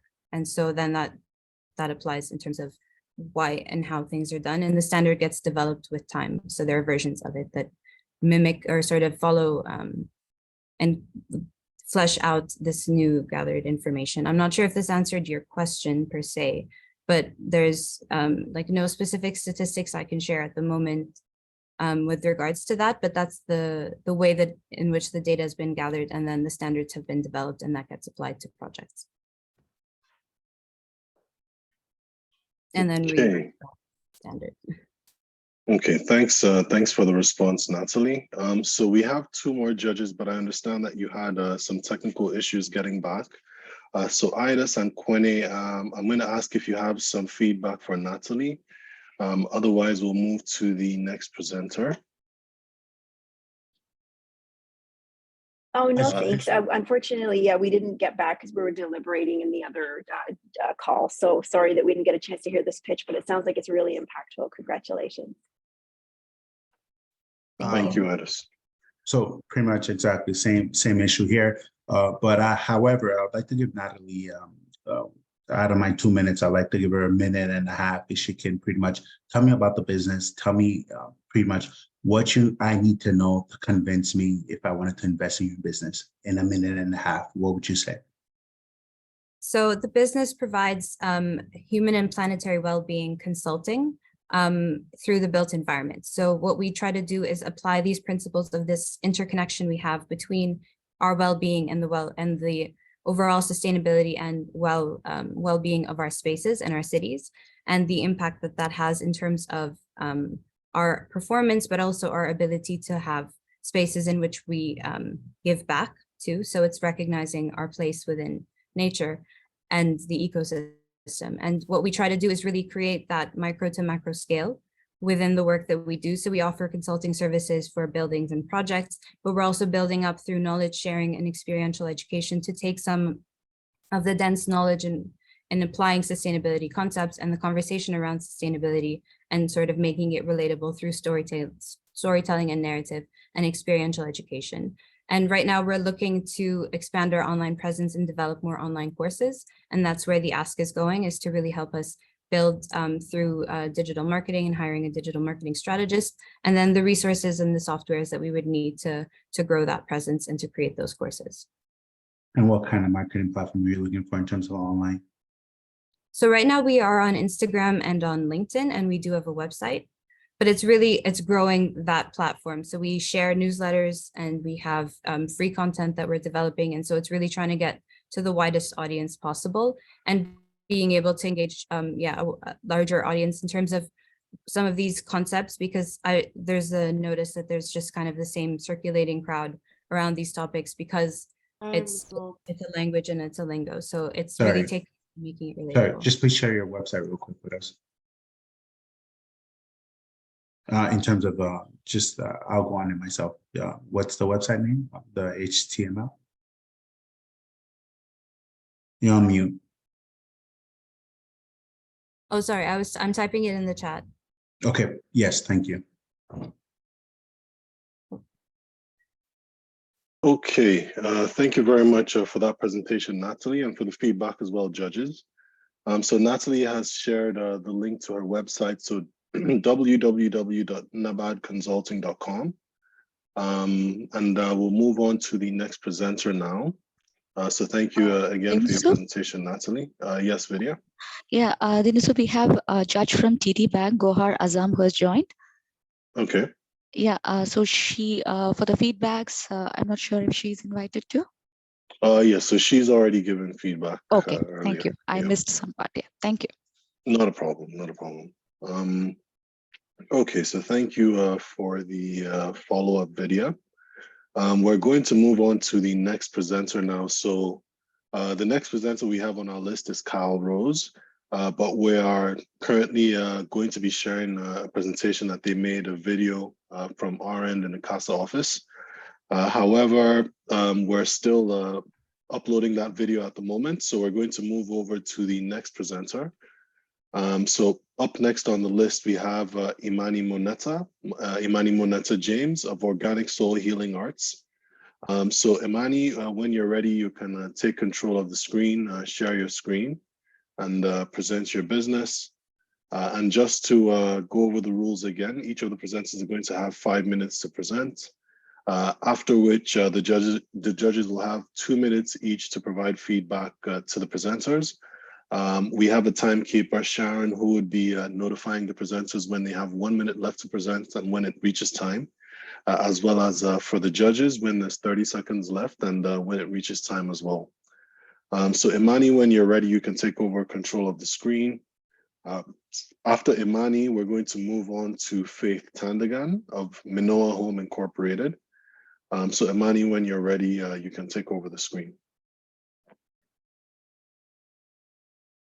Sorry, just give me a second. I didn't realize I was next. Apologies.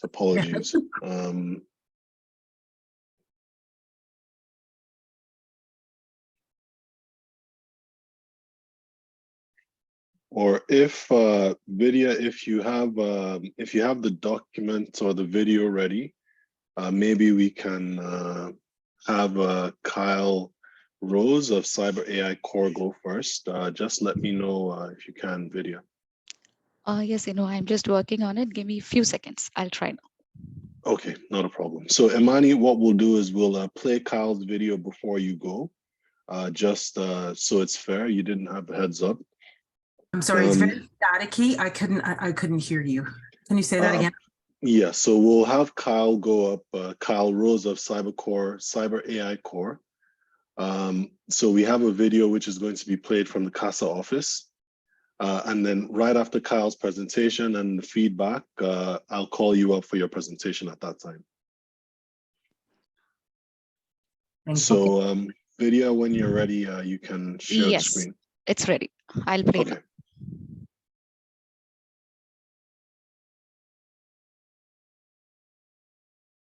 Hi, judges. Thank you so much for this opportunity. I really appreciate this. My name is Kyle Rose, and I'm the Vice President of Business Development here at Cyber AI. As you can see, our UVP is a distinct twofold approach with an online and offline component, and you could read a little bit about our UVP statement here at the bottom of our slide. So a little bit about our team. We're a very strong and diverse group here. We have Jeff Pledger, our CEO, Suzanne Pledger, our VP of Marketing and Operations, Anu Kuga, our VP of IT, and of course myself, VP of Business Development. We have a strong core group here, all co-founders. We have people of color, a woman, and a person with a disability. So a little bit about the problem. As you can see, the problem of frauds and scams is enormous. To clarify, the Canadian figure, according to the CAFC, Canadian Anti-Fraud Center, only 10% of Canadians report frauds and scams, unlike the US, and people don't report frauds for many different reasons. So the opportunity, let's touch on this. We plan on focusing on a North American launch with Canada as the primary and the US as a secondary market with a future global expansion. And to touch on here in Canada, this number, 530 million, as I mentioned, this only represents 10% of reported fraud, so this number is a lot larger. So what's our solution? ScamBlocks Plus differs with an online offering using a 3-level protection scheme, while Cyber Ollie will provide more common sense solutions for traditional online and offline frauds. So we're attacking this both for online frauds and scams as well as offline. So a little bit about how it works. As you can see, ScamBlocks Plus will focus on reducing risks of frauds and scams in social media, email, and e-commerce platforms. So whatever you're doing, whether it's shopping on Amazon, sending messages through WhatsApp, we have you covered, and these 4 photos here on the screen show you how. So our traction up to date. We are currently working with the following organizations and others to develop traction and are open to building new relationships for the future. We have 114 subscription-based customers and we're looking to expand that and grow with our partnerships. So a little bit about our business model. Our business model is very simple. ScamBlocks Plus is a subscription-based business model offering annual and monthly plans. Additionally, we plan to monetize CyberOlly through the sale of his future books, speaking engagements in which we're in talks with the Toronto Public Library, and other functions. So a little bit about our financials. To date, our revenue is represented in Q1 and Q2 2023, with projected revenue through year end. And we're hoping with ScamBlocks Plus and CyberOlly, especially once we go to Collision, if this goes viral as well as our other partnerships, we're very confident that we'll reach our goals. So our milestones.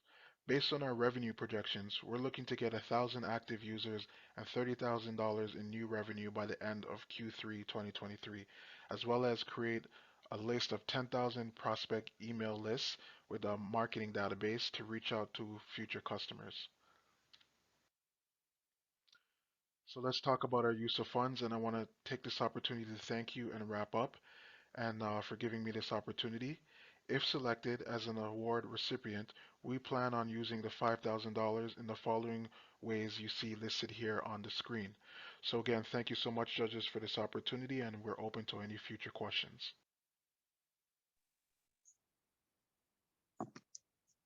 Thank you very much for the presentation, Kyle. We're now going to, and I see you're here available for feedback. So we're going to take it straight to the judges. Right now we have 3 judges left in the room. We have Yomi, we have Gohar, and we also have Queni. So I'll let the judges go ahead with the questions. Otherwise, I'll just pick one person to go first. Okay, thank you. I'm also trying to turn on my video, but it says the host has disabled it, so but hopefully you could hear me. Okay, Kyle, can you please try now? Yeah. There we go. Perfect. Okay, thanks. So I'll call on the judge to provide some feedback. So I guess I'll go with Gohar Azam first. Gohar, do you have any questions or feedback for Kyle? Hi, well, I thank you first off, very nice presentation. I just wanted to understand one aspect. I understand that there's a subscription aspect to this business, but what sets you apart? This is a fairly new business, but what is what's the thing that your company can say that it's different from others? What's one advantage you have? Great question. So the one advantage I would say that separates us from the competition would be our twofold approach. A lot of the competition is just offering software-based solutions, where we have also educational side of base of things with our educational avatars. You saw his name there, CyberOlly. Our CEO is blind, and we came up with the marketing idea to use his guide dog as an educational avatar to help promote and give spread awareness against frauds and scams. And with that, we've been given speaking engagements. We're working with the Toronto Public Library. We plan on going into schools and speaking to the youth and different colleges and universities. So I would say that's the major difference. And we also highlight the difference between frauds that have not yet penetrated the society. So frauds that are like frauds, but not really frauds, as in people haven't known it yet. Whereas other competitions who do this in fraud prevention are only focusing on frauds that are generally well known. We're targeting, even if it's suspected of fraud, we want to make sure that people know. So that's kind of the difference between our avatar educational piece and our highlighting of new frauds entering the ecosystem. Thank you. Thank you for the feedback, Gohar. And up next, I'll let Quinny give feedback or questions if you have any, Quinny. Yes, sorry, I was just trying to turn on the camera, but I couldn't because I needed access from your side, but it's fine. I'm just going to go ahead straight and tell you a great presentation, Cal, right, Cal? Yes, great presentation. I have a quick question. I just want to know, how do you plan on tracking the market? I know you plan on targeting the Canadians in the US market, but how do you plan on going about that? So we have a great social media presence. So I started a movement called Blockers of Scams on Instagram, and we have 15,000 followers there. Between Cyber Ali and my co-founders, we also have networks in which we're reaching out to. We're part of Seneca Helix here in Toronto incubator program. We're part of, in York region, Y Space. And we're also part of Tree Frog incubator out of Newmarket. So we have a lot of different areas where we plug in. And with a social media presence and, just networking and being out there, this product was fairly launched pretty new, and we already have 114 subscription-based customers. So we're just continuing to plug in and also go to events. We'll be at Collision next month in June. For those of you who don't know, Collision's a tech conference with over 40,000 guests worldwide. So this is how we plan on getting our name out there as much as it is now, and continuing to build from there. That's very impressive. Maybe you can please share with us your Instagram page so that, there's a number of individuals here. We have over 25 individuals that are currently here on this platform, right? So maybe if you share your Instagram with us, some of them might actually go and follow, right? If you don't mind, that'd be that's gonna help you on your end as well. And I think maybe you can talk about a bit about the traction, how you plan on pretty much gaining traction. For sure, I could. So I'll send my what's the Instagram page in the group. And sorry, did you say touch on the traction some more? Is that what you're asking? Yes. Okay, so with our traction, so as I said, with all these different avenues that we have and we're touching on growth, we realize that we have a solution that's working. Besides our competition that I mentioned earlier, people really value the avatar and Cyber Ali. And we have a funny thing here where, a lot of people won't listen to others tell them about frauds and scams, but they've really gravitated towards a talking dog. And I don't know if many of you remember Pluto, the talking Snoodle, that was big during the pandemic. But again, using animals and using, dogs are man's best friends, we're gaining trust in the community.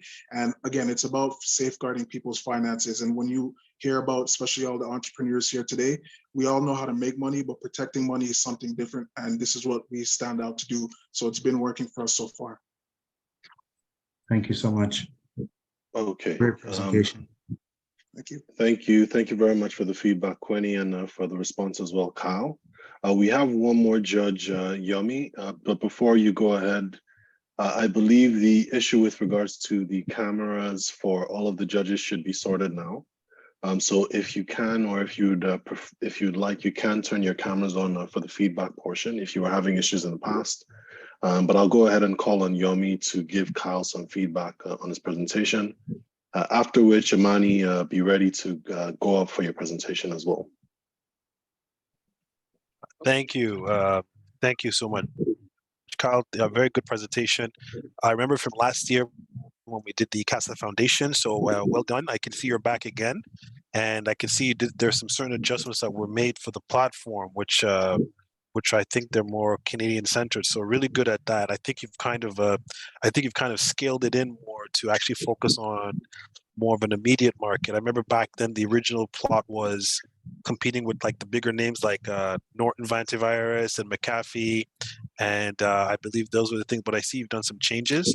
But good job. I actually like the presentation. I think a lot of the questions have been answered from the previous judges. So I just wanted to commend you on job well done. I can see that you've actually created some diversity and you're plugging in your network into actually public areas, which is like the Toronto Library.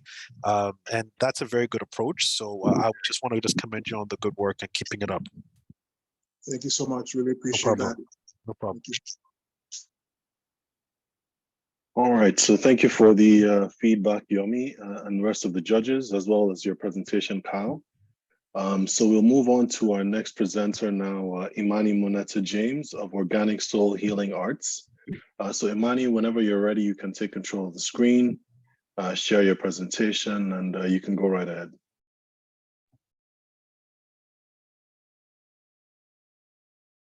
Oh, there we go.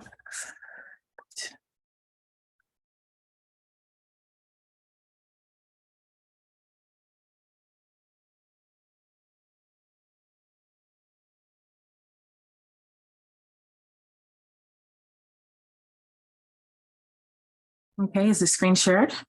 Yeah, we see it. Thank you very much.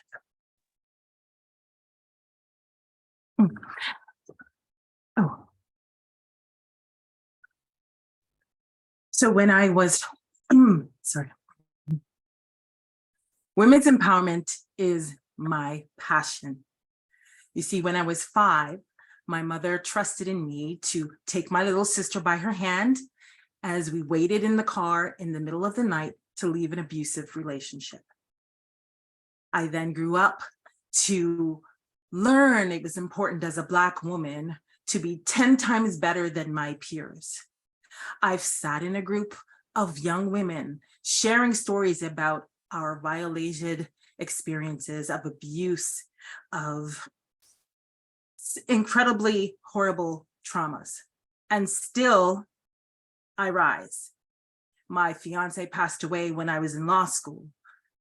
I was fired by a boss who sexually harassed me. Listen, the only thing that allows me to get through these types of traumas in my life are 3 essential keys. Spirituality helped me to be resilient.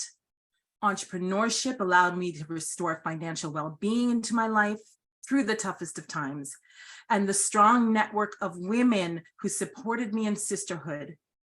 These are the 3 elements that have led me to create Organic Soul Healing Arts.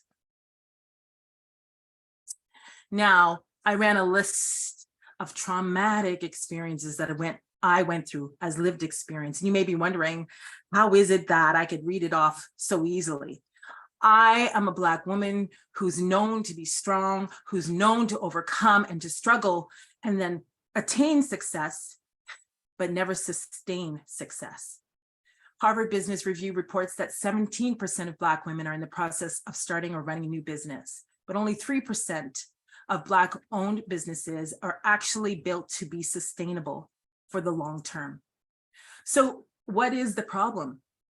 You would think that since COVID, there's been money thrown at Black businesses for women, for all the government programs that are there to address the gaps and biases in the current ecosystem are actually failing women.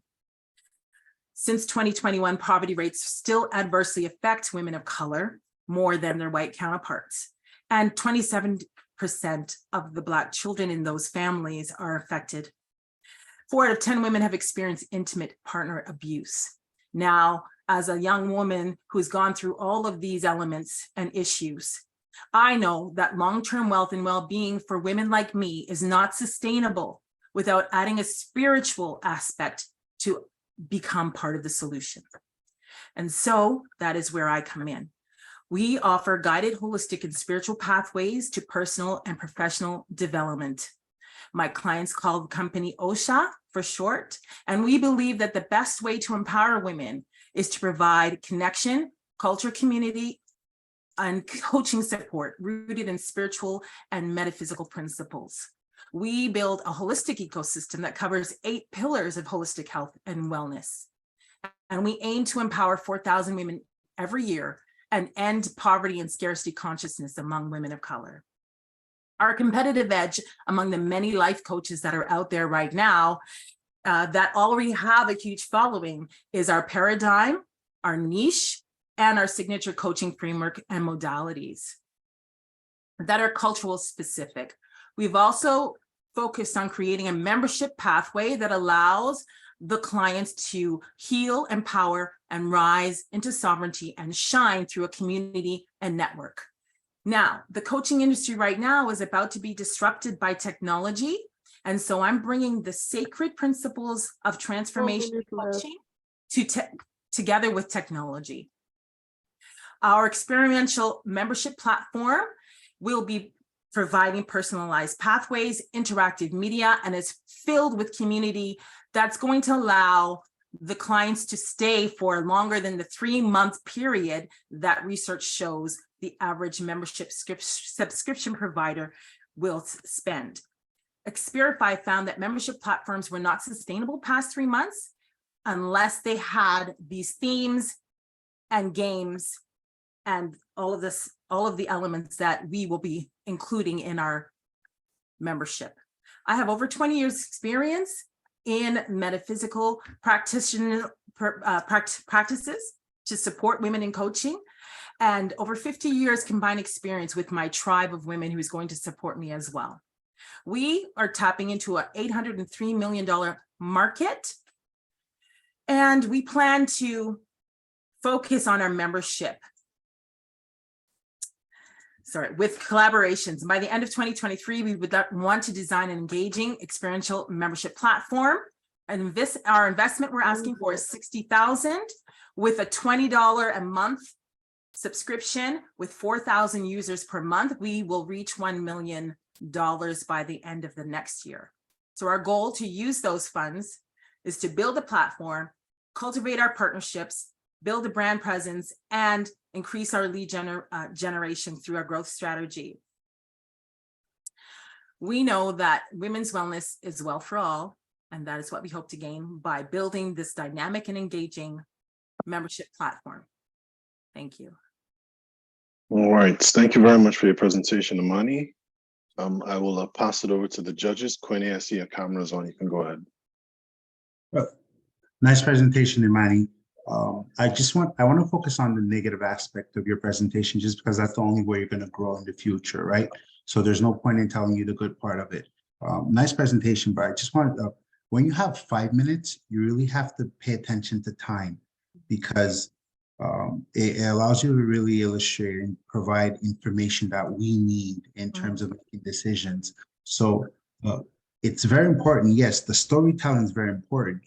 But in a 5 minutes presentation, you don't want to use your time to storytell. You want to use your time to hit the important information so that we understand and we know that your business is viable, right? So there's a lot of points that I missed in terms of even like, for example, the problem. I kind of understood the problem, but I wasn't too sure of the problem and the need, right? And how you were going to provide a solution. I know you talked about connection and cultural community. However, I wasn't too sure. And in terms of your team, I wasn't too sure either if you mentioned a little bit on the team, the traction. Like, see, for example, you have 20 years of experience. So I'm sure you could have provided us a presentation without even reading, and you would have done very well because you know your topic. You've been in this business for 20 years. You know the information. One thing about presentations, everyone, is one thing I should say about presentations that helped me along the years is, if you're going to give a presentation, never read or try to cram or try to read a topic, because this is yours. You own it. This is your business. The best thing to do is to understand what you want to say to the audience and take it from there, because you could have pretty much thought about things that you want to say, but then the moment you hear, because early on I told everybody we only have 5 minutes, so go straight to the point.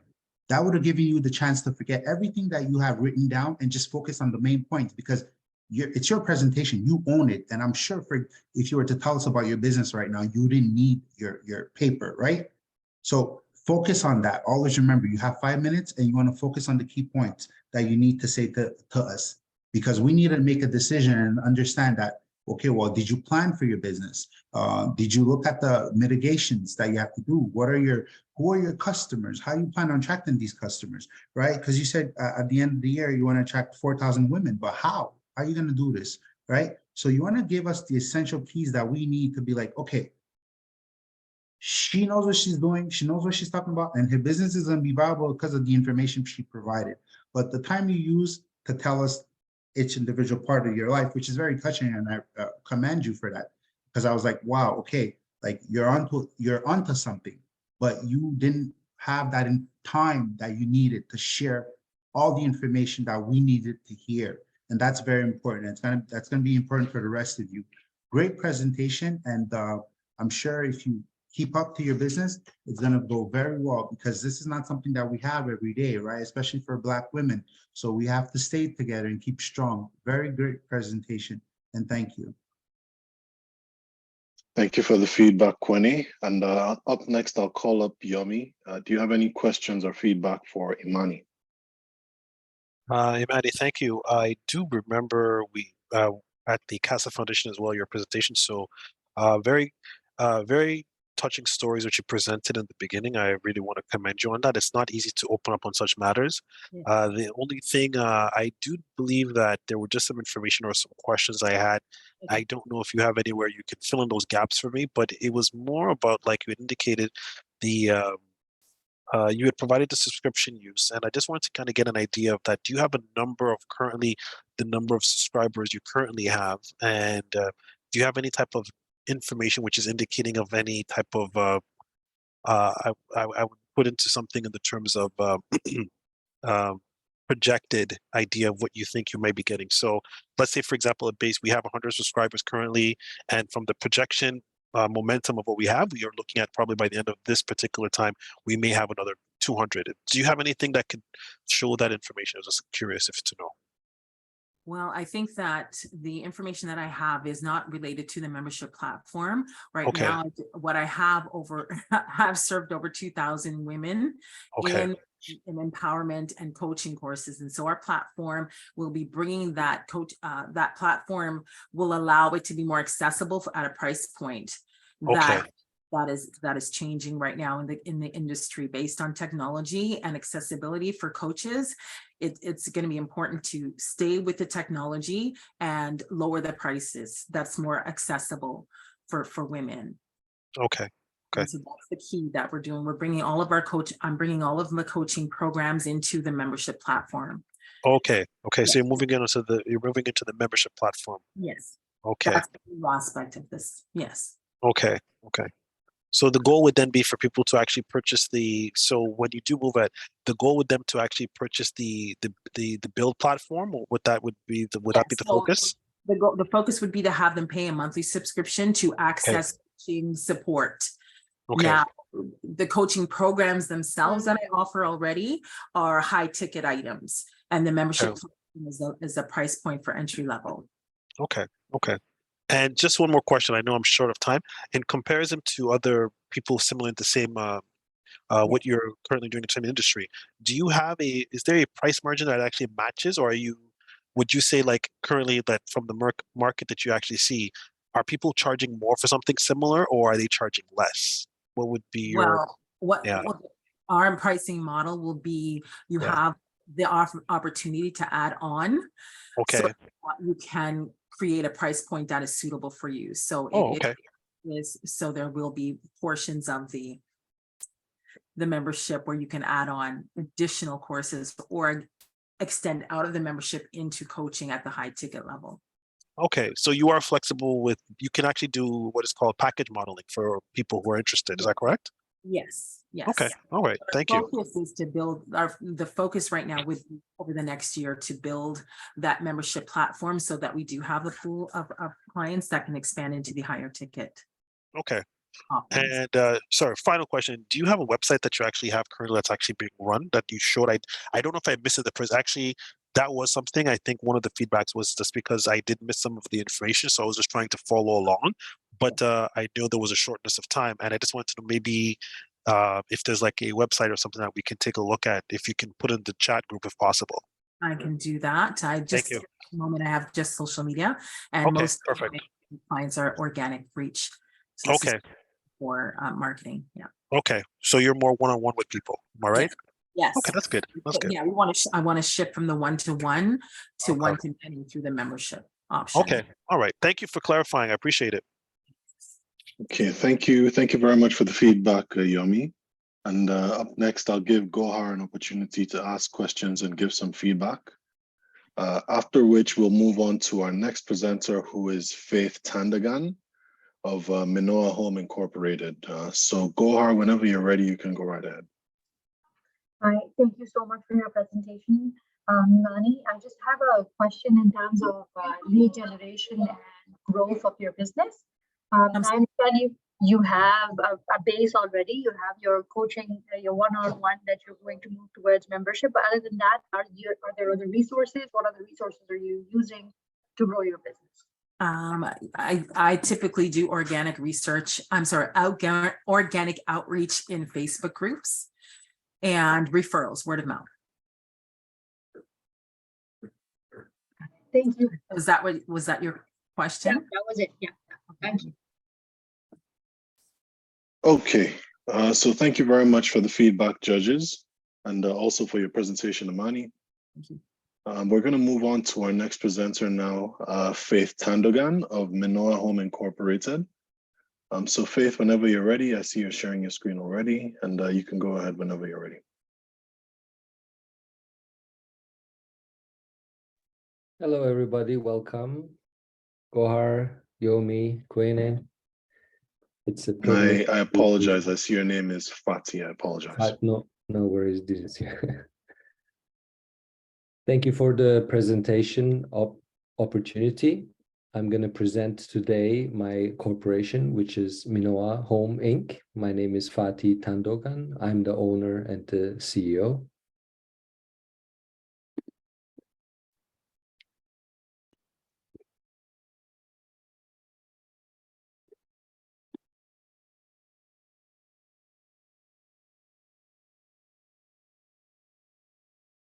Believe. Minoa means believe in Malagasy, which is a Madagascar language spoken in Madagascar. Malagasy means believe. Minoa. We believe together we can heal communities one towel at a time. This is our agenda for today.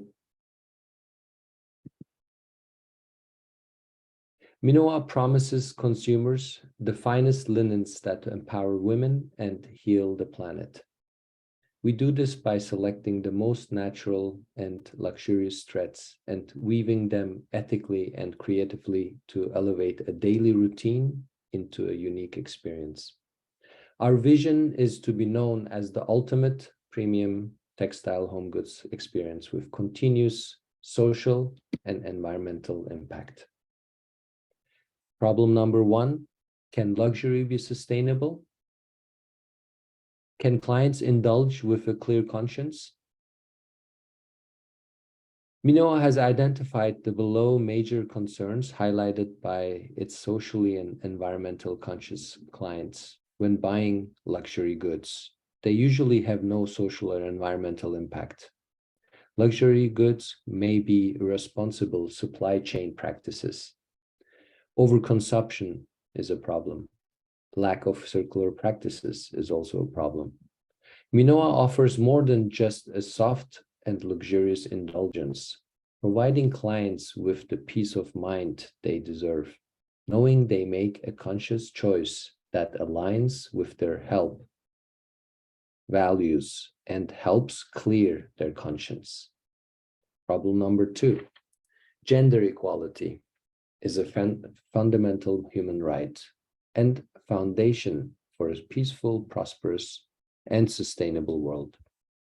There has been progress over the last decades, but the world is not on track to achieve gender equality.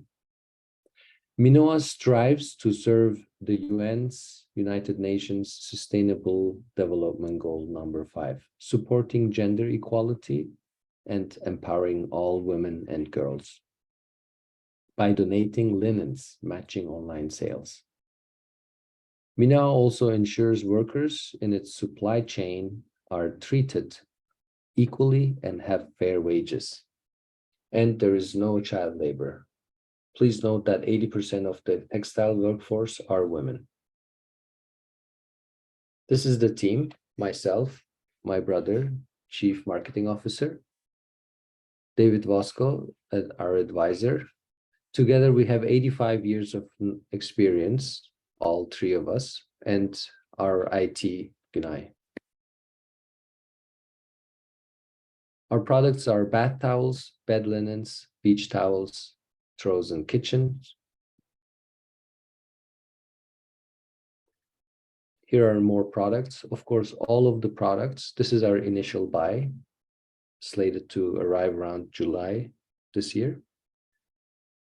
Of course, we produce all of our products with third-party certificated vendors, such as Business Social Compliance Initiative, making sure everybody's paid fair wages. Koyuchi, Parachute, and Casatex are three of our main competitors in US. This is the US soft home goods market. The total addressable market we see as $106 billion. That's about 70% of the total soft home goods make up of the total home goods market. It's derived from Grand View Research Group. And the serviceable available market of this is about 50%, 53 billion. And the serviceable obtainable market is estimated to be about 10% of that, which is 5.3 billion, and it's an evergreen market. Why Minoa? We have 85 plus years of experience. We give lifetime warranty. We have sustainable luxury. Our main business model is B2B, yes, B2C, yes, but it's actually derived on age to age, human to human prioritization model. Within 2 years, we should triple our business, at least come to 75K. And for this, we need 100,000 Canadian to use for our inventory, marketing goals, hiring, and working capital. Join our dream to provide hope to less fortunate women and heal the planet with as simple as a towel. Thank you for your time today. Thank you very much for your presentation, Fatih. So I'm going to pass it over to the judges now for some feedback and questions. But before I do, the next presenter would be Bernadette Hamilton-Ray of Amura Apparel. Once we're done with the feedback session here, we would move on to your presentation next. So Quenny, I see you have your camera on, so you can go right ahead. Yes, great presentation. I just want to go straight to the point. And again, I'm going to let everybody know I'm focusing on the negative sides of your presentation, right? Because there's always no point of providing you the positive side. You're not going to grow with that, right? So I'm going to go straight to the point. I'm going to ask you, these are questions. If you can please answer them fast, because I only have 2 minutes of that time, right? So who's your target audience, right? And what is the problem? And how do you plan on pretty much providing to your audience, your target audience, the customers? How do you plan on pretty much providing a solution to the audience? I wasn't too sure. I'll be quite honest. I wasn't too sure of the product offering, and so this is really important, because if you're gonna try and sell a product, those the 3 main points has to be very defined initially. So you really want to explain. To be honest with you, I didn't really understand what the main solution or the main problem offering is. Yeah. So I'll let you re-explain, and then you can have the rest of my time just to really explain the target audience, the problem, and the solution, please. Yeah, basically the target audience is millennials, female millennials. 70% of towel buyers are female. And myself, I'm 49 years old, and I'm going to be understanding my own target audience. So 25 to 45 is the female millennial grouping. By the way, this is a launch pre-revenue. Therefore, the goods, my target audience may change, but initially female millennials, but it could be also female who have enough income to buy luxury goods. So anybody with a conscience who want to indulge in luxury, but also at the same time help socially and environmentally, in a nutshell. And what are you offering? I'm offering towels, home goods. As you saw the pictures here, this is the first buy. Okay. Bath towels, bed linens, beach towels. Did you miss this part? Yeah. To be quite honest, Yeah. I No, missed this it. is the exact 40%, 30%, 20, and 10%. Okay.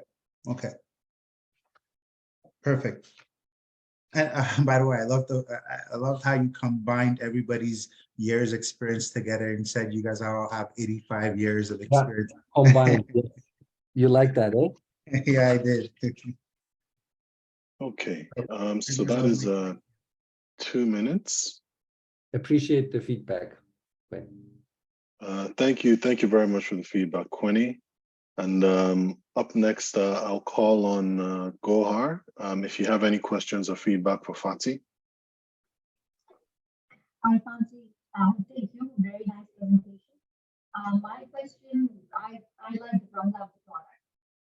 My question, however, is I know what you have said that sets your market apart, but how big of that is a part of your brand? Like how are you putting this brand as more socially responsible brand versus your competitors? Sorry, did anybody hear the question? I had hard time hearing it. Maybe we can repeat it, but sorry. Did Can anybody you hear me better? Yes. Sorry, it was a bit low on my end as well. Okay. My question is, how are you, I mean, I know what your message is in terms of setting your brand apart. Mm-hmm. How are you marketing it in such a way? Like, how is it? It will be organic. Well, there are a few different ways. Digital marketing will be key. Word of mouth, of course. What neighbor says is very important for us. So we may be also reaching out with ad spend marketing via Google and Instagram. But also I have 20 years of experience with Harry Rosen as a buyer. And I have a good network of people who I will be reaching out. Business to business will be my first moneymaker here, because it will take some years SEO to build. And until my B2C reaches a point, B2B will be my actually warm moneymaker. So providing B2B solutions to brick and mortars, online sales, who are aligning with our values. It needs to be sustainable. They need to, give value, etc. Sorry, Sharon interrupted, but is that okay answer? And of course, Instagram and Pinterest, Instagram, LinkedIn, those are some of the main social networks. No, that was good. Thank you. And I'm assuming, since you're mentioning these vendors, these clients of yours, so that's where your product placement is going to be. It's probably for the niche market. Sorry, what's the last sentence? I mentioned those clients. I'm saying your product placement that defines your demographics, more high end, more luxury. Yes, okay? More luxury, yeah, mid to higher end, yes. The upper third. So one towel I will be charging for $45, $45 to $55. Okay, so thank you very much for the questions and feedback, Gohar, and for the answers as well, Fatih. Thank you. We have one more judge, Yomi, if you have any feedback and questions for Fatih. Afterwards, just to give an update on my earlier announcement, we would be going straight to our break after this next feedback session from Yomi. And we'll be taking a 20-minute break, but I'll let Yomi go and then I'll explain the break afterwards. But Yomi, you can go right ahead. Thank you. Thank you. Very good presentation. Similar. I liked how you combined the number of years experience with the business. The things I was actually noticing were It's not you have a good presentation table. It's just that one of the things I feel that could strengthen your presentation is actually providing information about who your target audience is and any type of particular traction that you've currently made. Now, one thing is actually working in the banking industry. One of the things that we do is, even if in the event that we do not have presented data for the current status, we can have an ideal, which we can say this is our projected idea of what possibly, but we always put in this could possibly change. So meaning you have an idea of what you're looking at, what you could be looking like in terms of your numbers, but you want to present something to kind of show this is what is actually providing as attraction currently as we can see in our current state. Your future state will vary because of the market. And as it mentioned, one of the things that I did actually notice is that I did not really was able to identify who the immediate target audience is. Also now you've mentioned again that you are mentioning millennials, but at the same time, you also want to target businesses. So for clarity purposes, it would always be good to just focus on who the first target audience is and who your projected audience would be, just to kind of help the business, the person who's investing in you to understand where can they focus, because they might be able to put money towards saying, okay, if you're focusing on millennials, I have a strategy which I can apply to you. But if you're doing business to business, there's a different type of strategy. Also, you've indicated you've been in retail as a consumer. Sometimes they would also say, as a consumer, there's also you're an end user, but also what would it have been from the production side? What have you seen? Do you have any people that you know from that side that can give you information that can kind of help? So just personal feedback of working in the retail, because I work in the banking industry, and retail criteria are very strong in how we do our marketing models.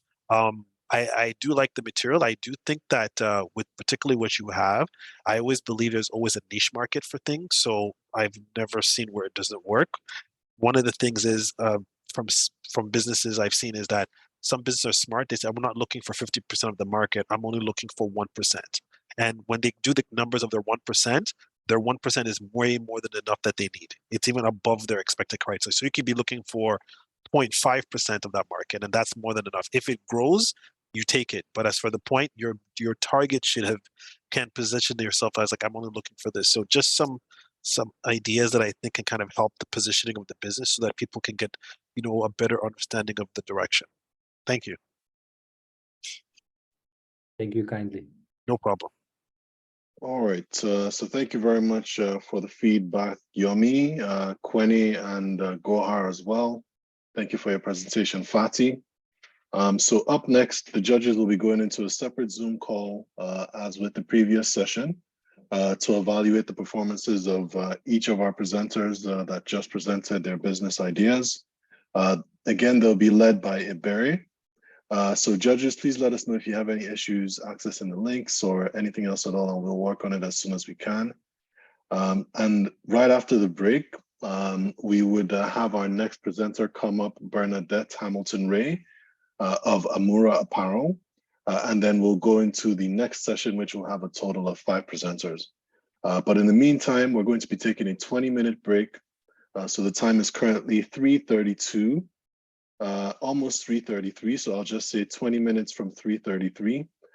We would return for the third portion of our presentations today by 3:53. And before we start, we'll just do a check-in with the judges to make sure everyone is present, and then we'll go right ahead. So thank you, and have a good 20-minute break.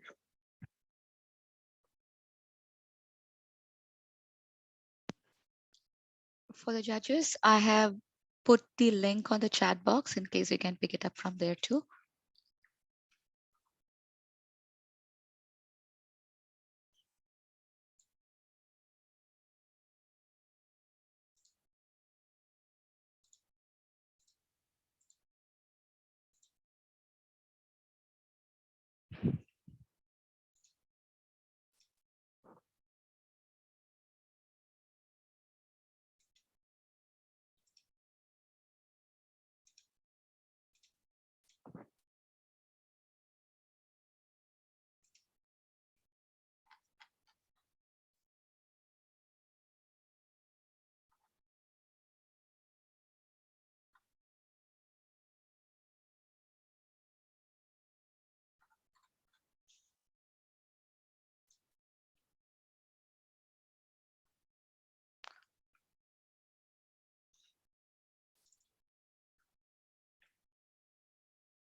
Foundation for International Development is a Canadian not-for-profit founded by Dr. Olutoyin Oyelade in 2011 to advance women, youths, and emerging leaders through economic, entrepreneurship, and business development initiatives.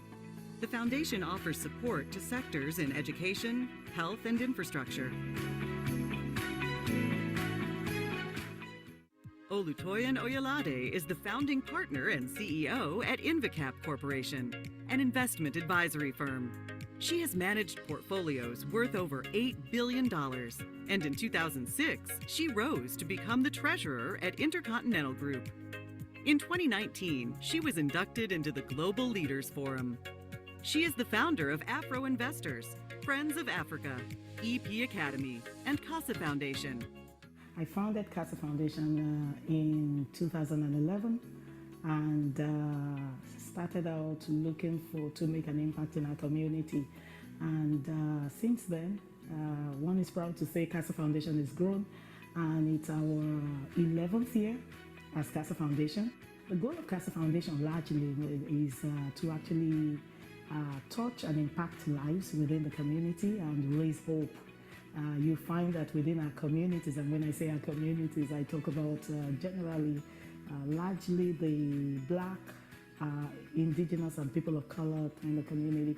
And when we speak about this type of community and we refer to them, we talk about people that have experienced a lot of gaps in resources, gaps in kind of empowerment and access to jobs, and the right type of jobs, jobs that are appropriate, that meet their qualification, because we are very qualified people. So I find that we have this many gaps, so many gaps in our community, and the goal of CASA Foundation is how to bridge those gaps. We believe in the three pillars of CASA, that is partnership, mentorship, and sponsorship. As the head of business development, my role is not only to raise funds for the organization, but also to bring in more resources through collaboration and partnership. Its social impact programs and initiatives are executed through the trifold approach of partnership, sponsorship, and mentorship. CASA Foundation fulfills its mandate and objectives through various programs and initiatives, including the Friends of Africa FOA Economic Summit, which gives leaders across various verticals the opportunity to expand their businesses. In 2020, the FOA platform reached 5,000 participants virtually. Hi, it's a pleasure to welcome everyone to this year's Friends of Africa Economic Summit. Today's summit is another great way for businesses and governments to learn and connect. The Friends of Africa is that platform where entrepreneurs, business owners, or even aspiring entrepreneurs come together, and they're looking to meet partners, they're looking to meet financiers. And so they come to that program looking to present their value proposition with the hope of getting connected with partners who can do business with them, or get financiers who can fund their businesses.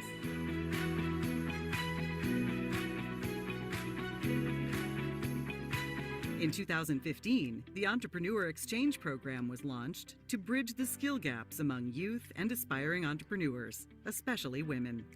Since its inception, 950 entrepreneurs have completed the exchange programs.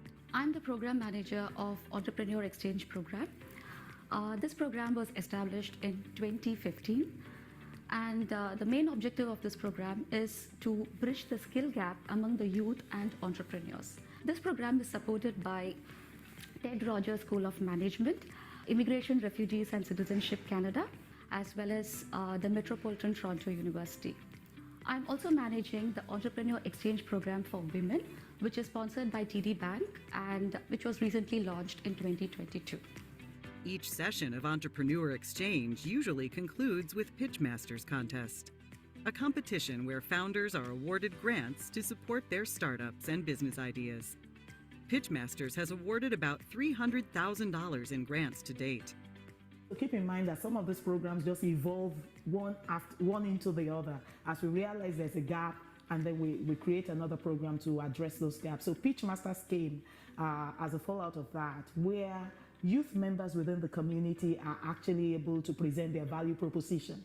they present their value proposition to an audience of a panel of judges, financiers within our community, something close to your Dragon's Den, but not quite because we don't give 250K and so on. I think Pitch Masters has done upwards of about 6,000 per grant to aspiring entrepreneurs just to help them start before they get their bank loans or their overdrafts and so on. So it's always a good place to start.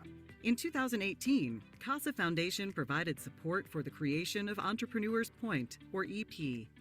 This provides workspaces to all new entrepreneurs looking for a space to collaborate, co-fund, co-develop, and co-manage innovation. It's a space to work and find mentors, sponsors, partners, and financiers. EP Academy was established in 2019 as an incubator for startups, offering business building courses and workshops to strengthen and improve the skill set of founders in the area of leadership, business, finance, and risk management. Well, being an immigrant woman myself, I was also starting as a freelance worker. I was always curious to understand how a newcomer entrepreneur makes his or her journey from the business ideas to a complete entrepreneurship. I also understand the barriers that the entrepreneurs are facing and how they overcome them. Being a part of CASA Foundation, it's really a great opportunity to be a part of their success. In 2020, CASA Foundation partnered with other community groups, including Women Entrepreneurs, Knowledge Hub, WEKH, at Ryerson University, now TMU, and the BBPA to start the Rise Up Pitch.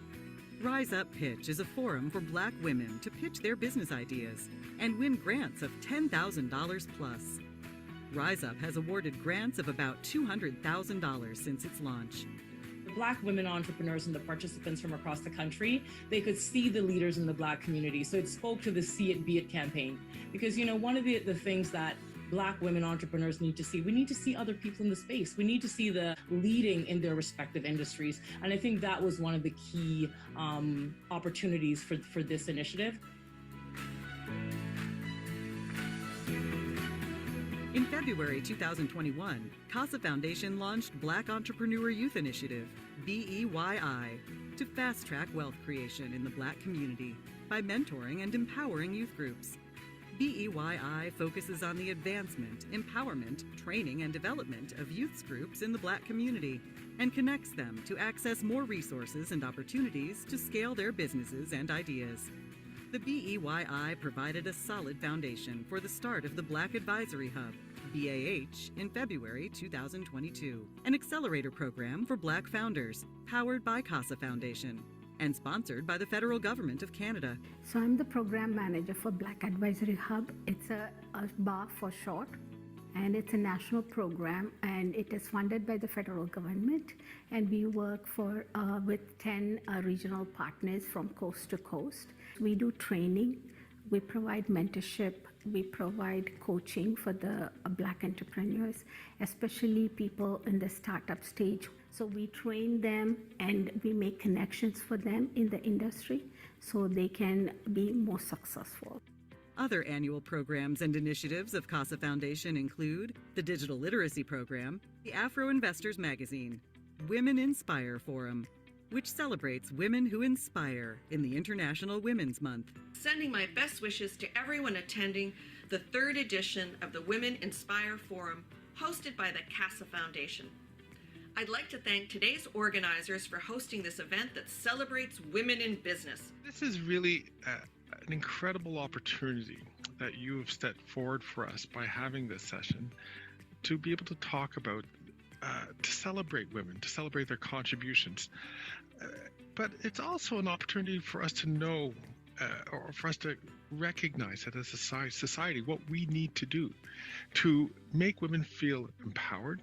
It's generally said that necessity is the mother of invention. However, to learn new things, we must first unlearn. CASA Foundation is also a grant-making nonprofit and manages several grants for the private and public sectors. The foundation is one of the 30 organizations approved by the Government of Canada to manage the government's Black Entrepreneurship National Ecosystem Fund, a $100 million fund to support the development of Black businesses in Canada. What I love is the ability to reach the grassroots level. So to teach and train the entrepreneurs, especially at the startups level, to give them the training and the connections that they need. It gives me a lot of satisfaction to support the youth and women from different communities, as well as watch them grow in their financial stabilities. We are very thankful to our partners, especially Government of Canada, Government of Ontario, UQAM, TD Bank, and many other funders who have given us, a continued support in our journey. The work that we do is really important, and because of the impact we hope to make. And I believe that we're making the impact, and we're excited to see the impact, the level of impact we've made so far. But of course, the reward for hard work is more work, right? So what we believe is CASA Foundation looks to support youth, women, and entrepreneurs. That's our goal. The small business owners of today are actually the large business owners of tomorrow. And so that's why we bring different categories of people into the room to speak to our entrepreneurs.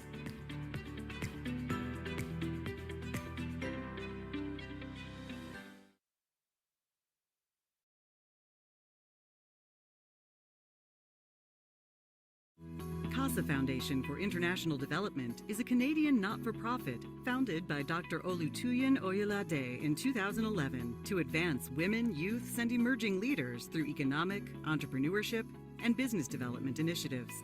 The foundation offers support to sectors in education, health, and infrastructure. Olutoyin Oyelade is the founding partner and CEO at Invicap Corporation, an investment advisory firm. She has managed portfolios worth over $8 billion, and in 2006, she rose to become the treasurer at Intercontinental Group. In 2019, she was inducted into the Global Leaders Forum. She is the founder of Afro Investors, Friends of Africa, EP Academy, and CASA Foundation. I founded CASA Foundation in 2011 and started out looking to make an impact in our community. And since then, one is proud to say CASA Foundation has grown, and it's our 11th year as CASA Foundation. The goal of CASA Foundation largely is to actually touch and impact lives within the community and raise hope. You find that within our communities, and when I say our communities, I talk about generally, largely the Black, Indigenous, and people of color kind of community. And when we speak about this type of community and we refer to them, we talk about people that have experienced a lot of gaps in resources, gaps in kind of empowerment and access to jobs, and the right type of jobs, and jobs that are appropriate, that meet their qualification, because we are very qualified people. So I find that we have this many gaps, so many gaps in our community, and the goal of CASA Foundation is how to bridge those gaps. We believe in the three pillars of CASA, that is partnership, mentorship, and sponsorship. As the head of business development, my role is not only to raise funds for the organization, but also to bring in more resources through collaboration and partnership. Its social impact programs and initiatives are executed through the trifold approach of partnership, sponsorship, and mentorship.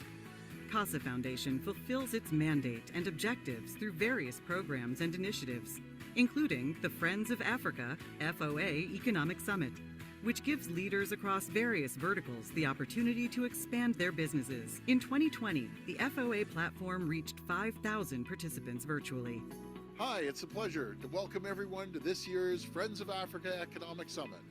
Today's summit is another great way for businesses and governments to learn and connect. The Friends of Africa is that platform where entrepreneurs, business owners, or even aspiring entrepreneurs come together, and they're looking to meet partners, they're looking to meet financiers. And so they come to that program looking to present their value proposition with the hope of getting connected with partners who can do business with them, or get financiers who can fund their businesses.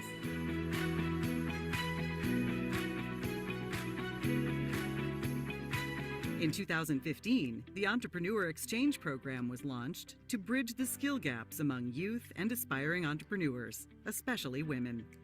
Since its inception, 950 entrepreneurs have completed the exchange programs. I'm the program manager of Entrepreneur Exchange Program.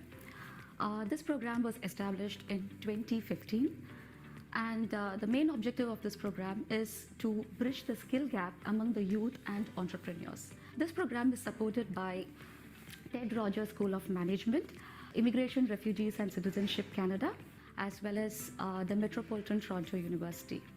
I'm also managing the Entrepreneur Exchange Program for Women, which is sponsored by TD Bank and which was recently launched in 2022.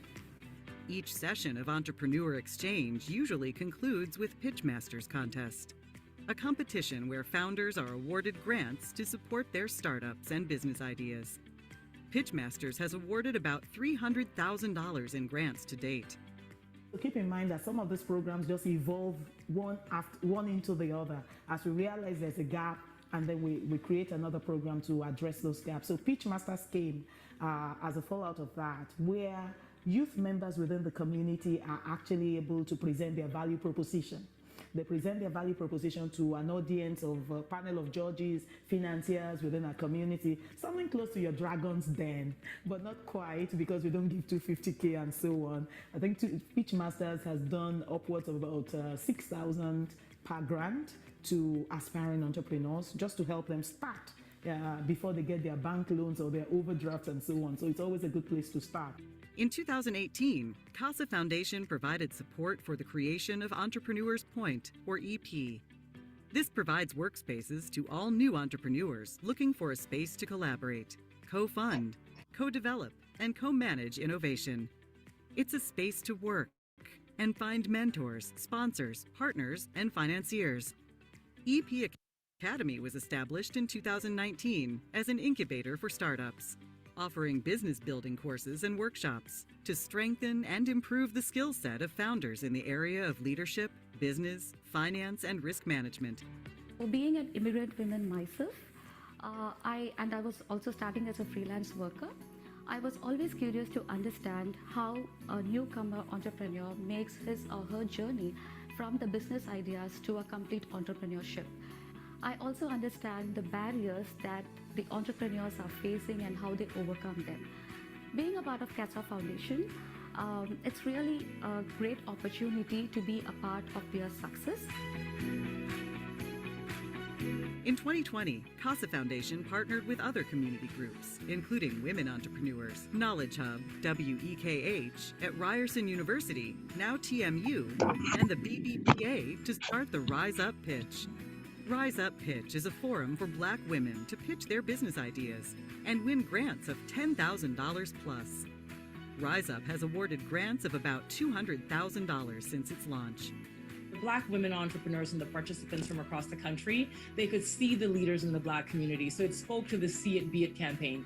Because, you know, one of the things that Black women entrepreneurs need to see, we need to see other people in the space. We need to see the leading in their respective industries. And I think that was one of the key opportunities for this initiative. In February 2021, CASA Foundation launched Black Entrepreneur Youth Initiative, BEYI, to fast-track wealth creation in the Black community by mentoring and empowering youth groups. BEYI focuses on the advancement, empowerment, training, and development of youth groups in the Black community and connects them to access more resources and opportunities to scale their businesses and ideas. The BEYI provided a solid foundation for the start of the Black Advisory Hub, BAH, in February 2022, an accelerator program for Black founders, powered by CASA Foundation and sponsored by the federal government of Canada. So I'm the program manager for Black Advisory Hub. It's a BAH for short, and it's a national program, and it is funded by the federal government, and we work with 10 regional partners from coast to coast. We do training, we provide mentorship, we provide coaching for the Black entrepreneurs, especially people in the startup stage. So we train them and we make connections for them in the industry so they can be more successful. Other annual programs and initiatives of CASA Foundation include the Digital Literacy Program, the Afro Investors Magazine, Women Inspire Forum, which celebrates women who inspire in the International Women's Month. Sending my best wishes to everyone attending the 3rd edition of the Women Inspire Forum, hosted by the CASA Foundation. I'd like to thank today's organizers for hosting this event that celebrates women in business. This is really an incredible opportunity that you have set forward for us by having this session to be able to talk about, to celebrate women, to celebrate their contributions. But it's also an opportunity for us to know, or for us to recognize that as a society, what we need to do to make women feel empowered. It's generally said that necessity is the mother of invention. However, to learn new things, we must first unlearn. CASA Foundation is also a grant-making nonprofit and manages several grants for the private and public sectors. The foundation is one of the 30 organizations approved by the Government of Canada to manage the government's Black Entrepreneurship National Ecosystem Fund, a $100 million fund to support the development of Black businesses in Canada. What I love is the ability to reach the grassroots level. So to teach and train the entrepreneurs, especially at the startups level, to give them the training and the connections that they need. It gives me a lot of satisfaction to support the youth and women from different communities, as well as watch them grow in their financial stabilities. We are very thankful to our partners, especially Government of Canada, Government of Ontario, UQAM, TD Bank, and many other funders who have given us, a continued support in our journey. The work that we do is really important, and because of the impact we hope to.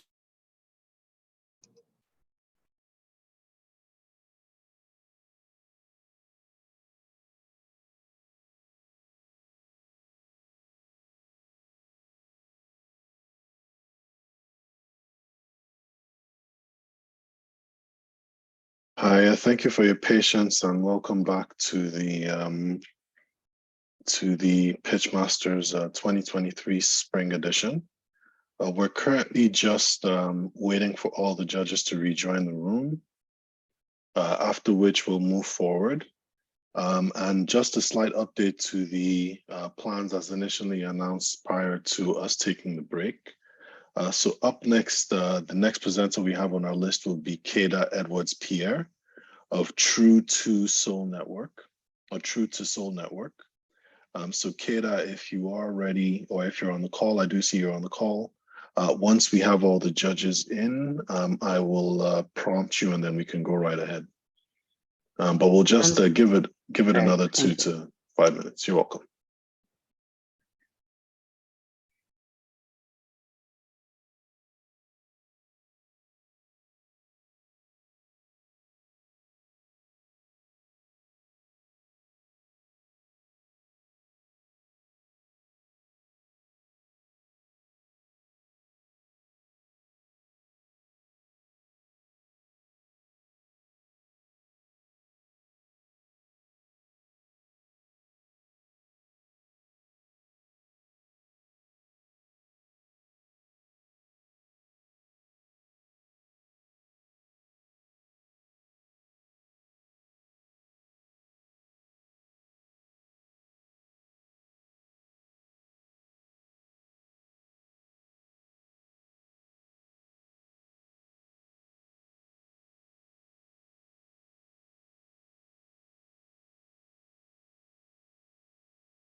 Okay, so we have all our 3 judges back in the room. So thank you again, Gohar, Kwene, and Yomi.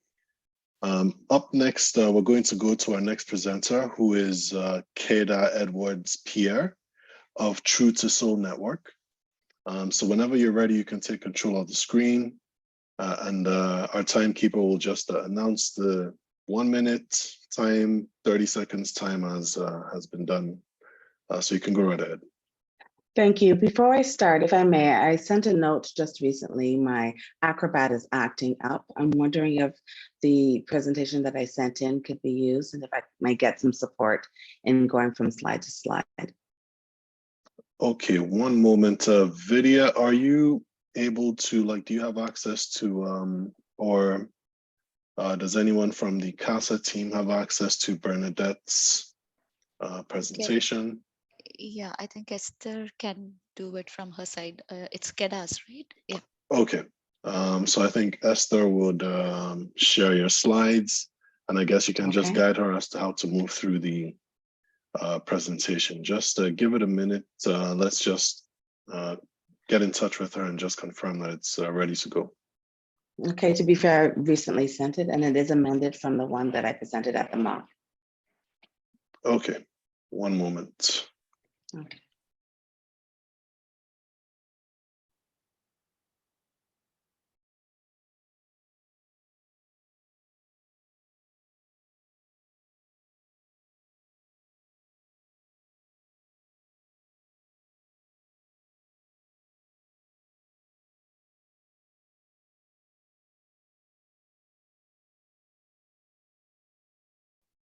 So they're just checking now, and we should have an update for you shortly.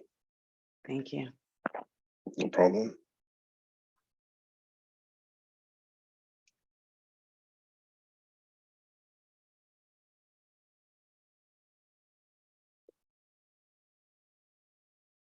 Do you see the, thank you for sharing that, Esther. Do you see the slides on the screen, Keda? I do. Thank you, Esther. Okay. Okay, I'm ready. Okay, go ahead. Okay, thank you so much for your time today. My name is Keda Edwards-Pierre, and I'm taking this opportunity to share my passion and life's purpose, True to Soul Network, which is focused on eradicating gender-based violence and revolutionizing survivorship. Please, next slide.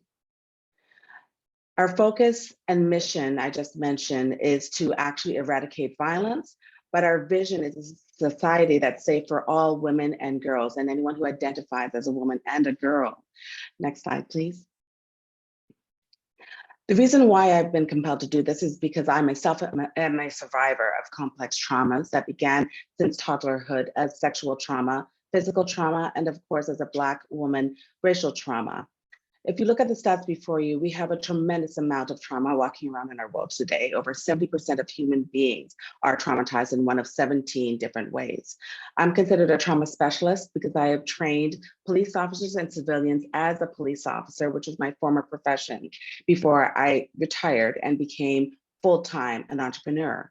It costs us. The bottom line is it affects productivity, our economy, our justice system, and our health system.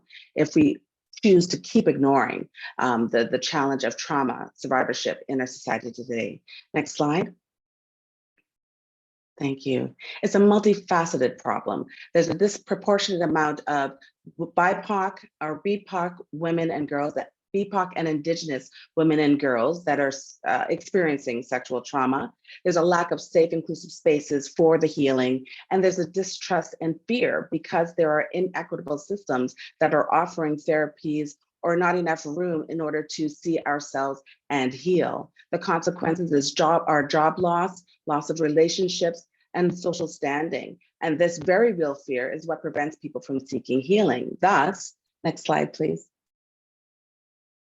Because of my own experiences and my professional experiences in my job over the last 3 decades, I created a program. It's a multifaceted program. It focuses on offering resources, customized resources that are culturally reflective of the people who are seeking those resources. It provides access to healing through safe, inclusive, and culturally appropriate support resources and an ecosystem. I vet and I curate with the help of people that I've gathered around me, collaborators, trauma-informed diverse service providers. These providers are international. We are providing this service through a web platform that has been tested over the years. It's subscription-based. Curated directory is also offered, replicable workshops, programs, and a knowledge and research hub to address policy change. A global virtual community is what's offered to our survivors so they can access one-on-one therapy within a peer support group. The cross-sectoral service providers allows for an integration of not just the justice system, not just therapy, but every area in which trauma has affected, Next slide, please. We're beta testing Chrysalis, which is one of 4 stages in the entire one-year program. We start June 1st, and in August, I have 25 service providers who are on board internationally to help out with this. The entire year is broken into 4 parts. It's only the first part that we're beta testing. We will then run it a second time later on this year, introducing the second phase, which is Hive. Next year, we introduce the third phase, which is Phoenix, and then we end off with Wield. So the beta testing goes from 23 to 24, and I have the support of collaborators across the board. Next slide, please. The way that we're monetizing True to Soul is through monthly subscriptions, which shows an over 460% growth since COVID, actually, because people are seeing the value of subscribing to something that they find value in. Online learning is another area that we offer monetization through. The same service providers bring in courses, the healing programs that I just mentioned, and a marketplace that allows the service providers and product providers to sell their wares. Next slide, please. The market is 4.4 trillion. Since I last checked, we take about 1 billion that we're targeting of that 4.4 trillion global total available market. Of course, the serviceable section is 131 trillion. So there's quite a significant amount. And of course, we're specifically dealing with sexual trauma, but trauma is intersectional. So it's not only sexual trauma that's addressed. Our ask in total is $1 million, representing 15% of True to Soul Network. Next slide, please. That's broken up into different areas. 56% would go to personnel, which would include myself as a CEO, a technical solutions architect, accountant, full stack web developer for the platform, marketing and sales, graphic design, PR, intake person, facilitator. Product development is another chunk. The site platform, which we have tested over the years successfully, is part of that. E-commerce building and development. Today's ask is $15,000. That's to go towards the beta testing of this program. 56% to the personnel and service providers, counselor and facilitator, taking part from June to August. 70% to the market research that's facilitated by OCAD. 27% to admin, marketing, and program development as a result of what we learn. Thank you so much for your time today. Thank you very much for the presentation, Keita. I'll pass it on to the judges, and Koine, you can go right ahead. First, I just want to say, great presentation. Thank you for the work. Really, really good, very understandable, clear, and concise. And you talk about the target market, which is women. And I just want to know, how do you plan on dealing with your huge market? Because you talked about the market size, and you also talked about your targeted market. How do you plan on exactly targeting your market? If you can keep it short, so I can ask you other questions, so if you give us more information as to the judges to make decisions. Absolutely. Although I'm a trauma specialist, I'm not a jack or a mistress of all trades. I've collaborated and partnered with numerous organizations at the community level, at the specialist level, meaning specialists in trauma recovery and mental health, CAMH, so on and so forth. So it's collaborating with these bodies that allows me, and the active market research that allows me to hone in on specifically who I'm dealing with. We're coming out of the gate specifically dealing with Black women who are sexual trauma survivors. That's the shape I'm in. That's what I understand as a survivor and as a police officer. And then we branch it out. We move out to BIPOC and Indigenous and branch out further to women. So each stage is live market research that allows us and informs us to perfect the program and hone it very specifically to where it needs to go. Perfect. Okay, so you talked about the problem, right? We know Black women are having issues with trauma, sexually abused, if I'm not mistaken, right? So you provided a solution, which is great. And then you mentioned the team, and you have an international team that's working with you on this project, so that's great. the traction. Could you please elaborate on why this is a viable product? It's viable because I've bootstrapped. I've been able to bootstrap previously all these years. So it's been self-funded. I've asked for no outside money up until this point. The second area is that we've built a membership of approximately 922 members over the years after all the testing. Thank you. Thank you. Thank you. Great presentation. Thank you. Thank you. Thank you very much for the questions and feedback, Quinny, and as well the answers, Keda. I will move on to the next judge, and I'll just call on Yomi if you have any questions for Keda.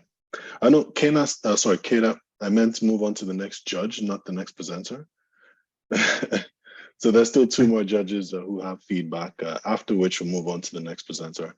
So actually, Yomi, if you don't mind, before you go, once the feedback session is done with Keda, our next presenter will be Sandy Onyalo of Gazania Consulting, Inc. So Sandy, please get ready once the feedback session here is done. But Yomi, you can go ahead. Thank you so much. Keda, thank you so much for your presentation. Very detailed and precise. I think Quinn had asked some questions I was going to ask about the target audience. So I don't really think I want to reiterate that. I was just more concerned. I'm not concerned really, but just a question. With the fee, how much do people pay for your package? I was just trying to. I remember I saw some numbers, but I was just trying to make sure I understood the numbers correctly. Is there a subscription fee already of this service? I just wanted to confirm. Yeah, the subscription fee is base for community members to make it accessible, and for professional members, it's a little higher. Yes. Okay. So you actually adjusted according to economics, basically, if I'm correct by stating this? Perfect. Yes. Okay. Just wanted to clarify. That was actually my question, because I do know some of these services are very intense and the nature of trauma is not very easy to deal with. So I do know it's a lot of one-on-one.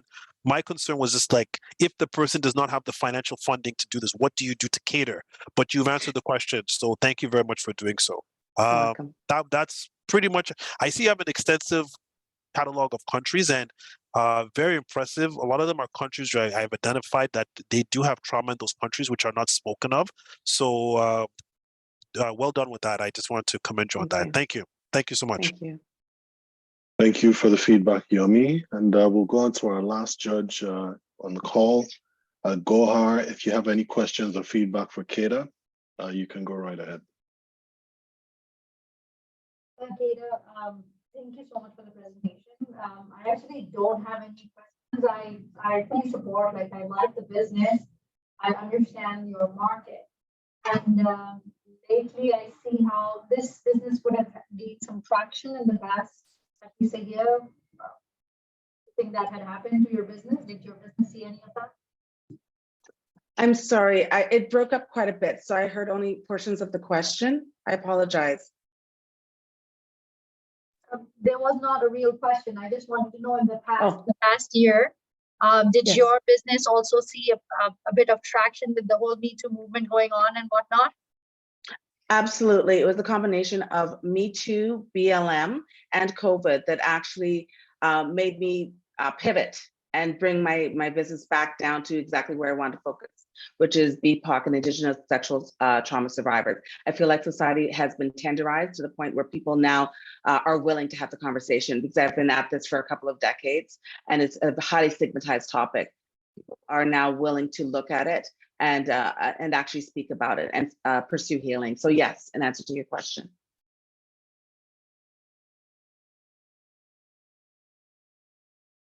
Okay, so thank you very much for your presentation, Keda, as well as for the feedback and questions from the judges. We will now move on to the next presenter on the list. So the next presenter we have here is Sandy Onyalo of Gazania Consulting Incorporated. So Sandy, whenever you're ready, you can take control of the screen. And after Sandy, our next presenter will be Thomas Odumo of Rocksteady Holdings Incorporated. So Sandy, you can go right ahead. Okay, thank you. And I think we had your screen for a second, but okay, it's back up.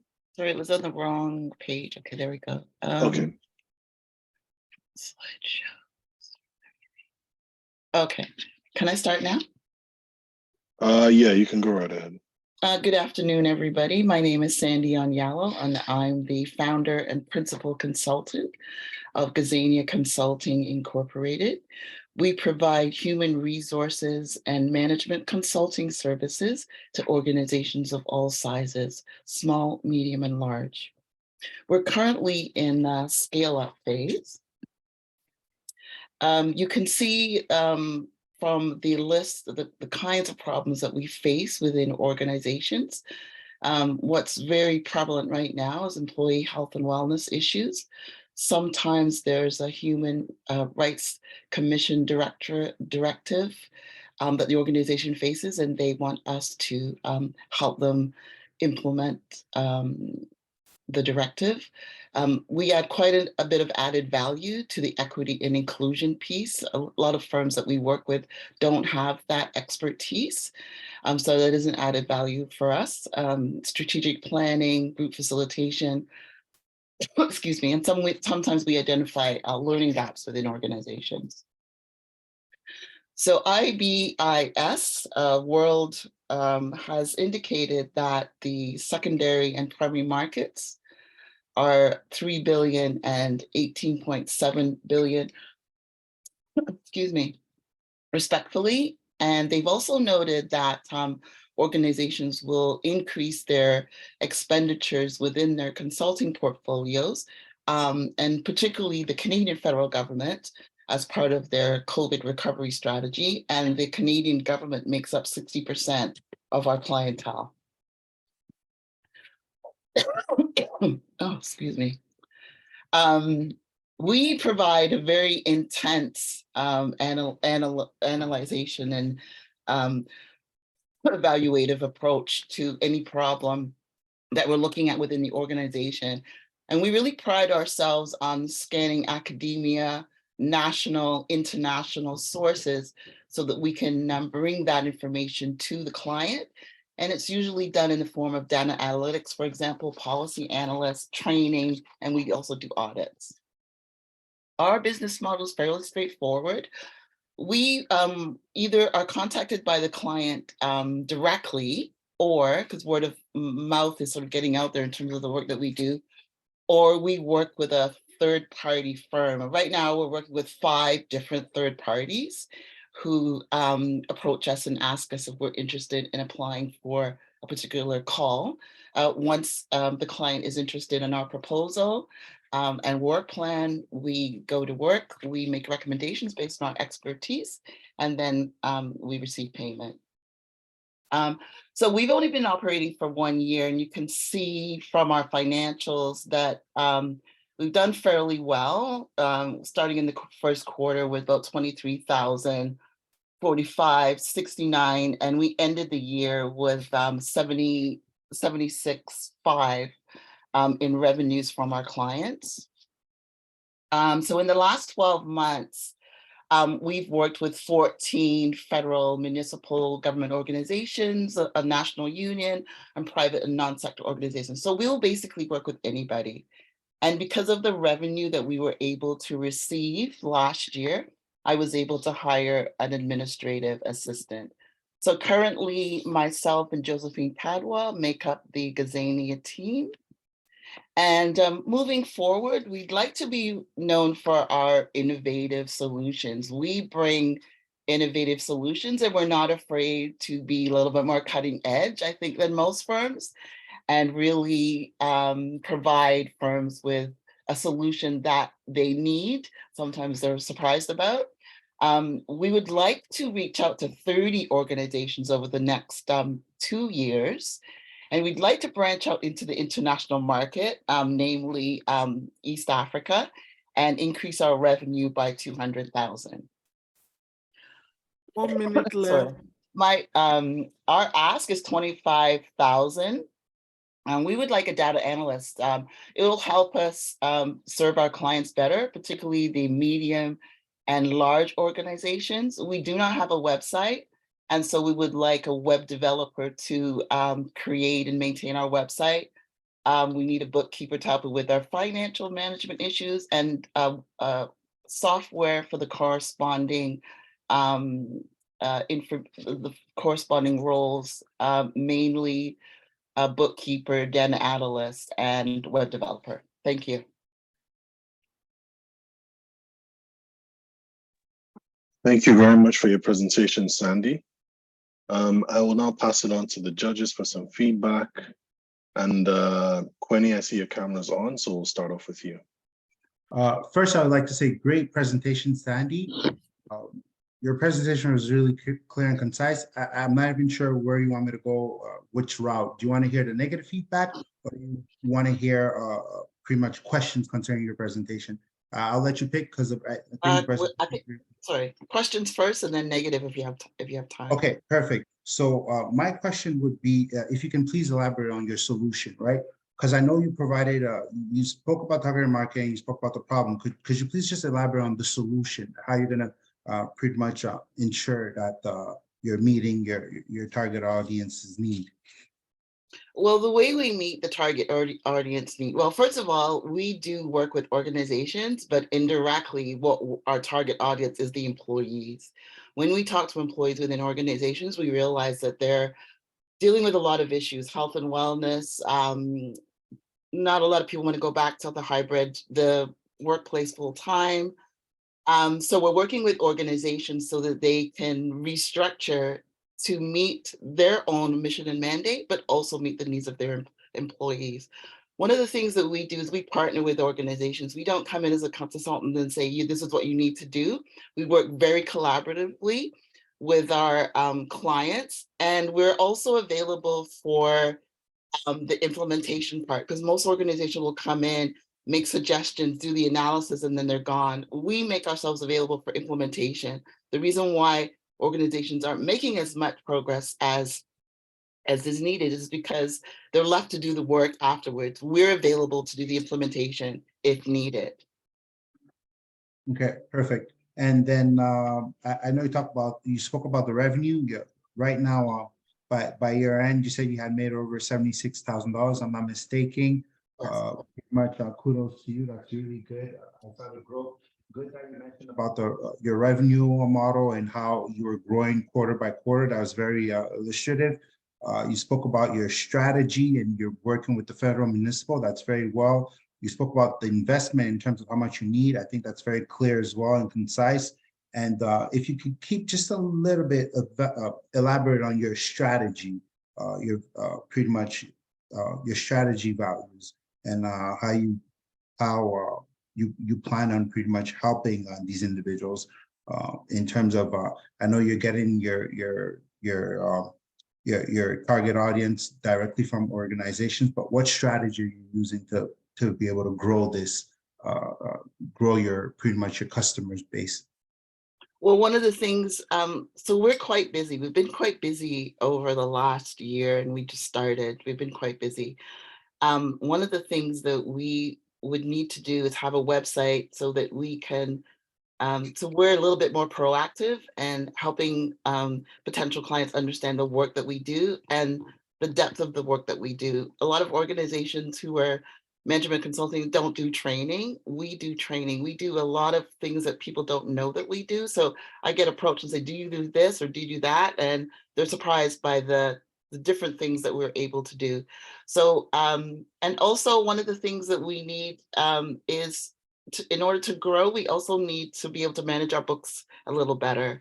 And that's why we need a bookkeeper. And the analysts will help, because once we work with continue to work with larger organizations, we'll be able to provide them with data analytics, which now is really important in human resources. 20 seconds left.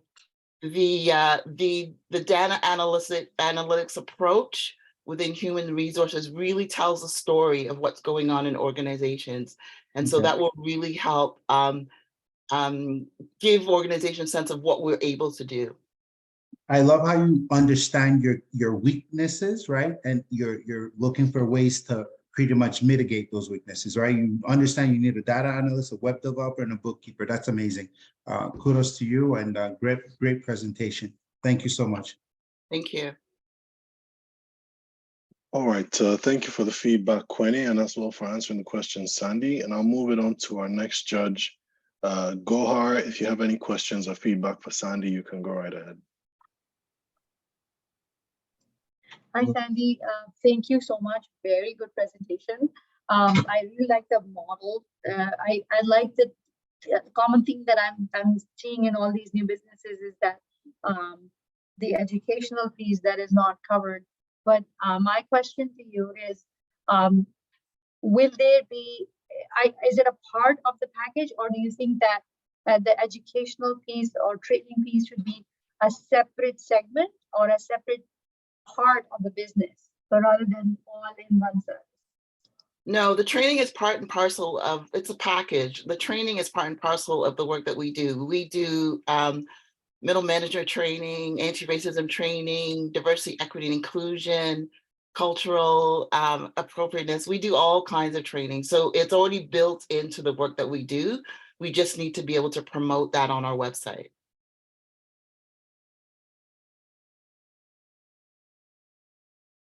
I hope that answers your question. Yes, thank you so much. I'm good. All right, thank you very much for the feedback, Gohar, and question. I'll move it on to the next judge now, Yomi. Whenever you're ready, you can go right ahead. And after which, Thomas, you please get ready for your presentation. Sorry about that, Yomi. You can go ahead. No, that's okay. Thank you very much, Sandy. Very good presentation. Very well structured. Everything seems to be. You were just on point with everything. I think, and I think even to the follow-up question that Gwyneth provided, you actually have identified your own gaps in your own process, which is very good. So I think this actually has a lot of potential in the aspects of it. A quick question I want to ask you. Currently, you mentioned you work with the employees. Are you in collaboration with the companies directly? Are they small businesses, larger companies? What is the scope of the companies you work with? Well, 60% of our clientele is the Canadian federal government. And then the rest is nonprofit organizations, NGO sector, and the municipal government. Oh, okay. You actually have a very, well, that's a very, okay. You have a very good audience. Okay. Yeah, we're fortunate. Yeah, we're very fortunate. Yeah, you're fortunate. You're working with a very good organization of strong organizations, the government especially.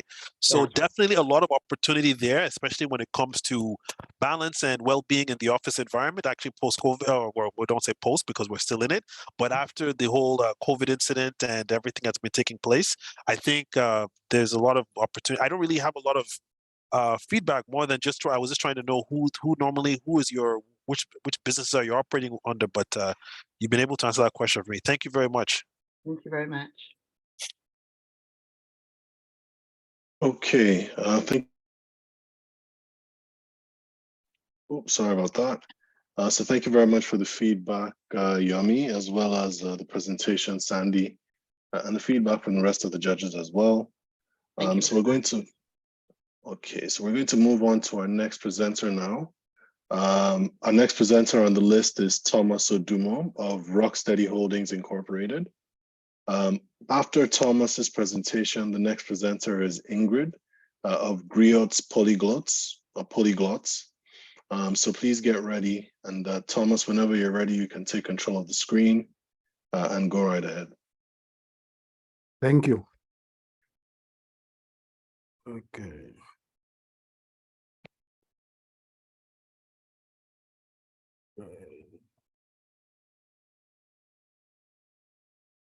Yeah, my name is Thomas Odumo, and I'm the managing director of Rocksteady Holding Company. And we are a B2C company. That's to say, we buy goods and then sell them to the final consumer. And the objective of our company is to address the high cost of living by providing goods at very competitive rates, prices.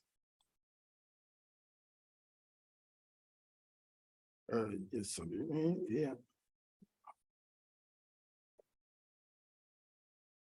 Oh, my machine is freezing. Okay. Okay, so many of the consumers now are challenged by the high prices of goods. And there is the picture that gives an illustration of the problem. Our major market is the United States, and 2/3 of the people there are worried about the high cost of living, where people even have to make decisions as to what to buy, whether food or medicine.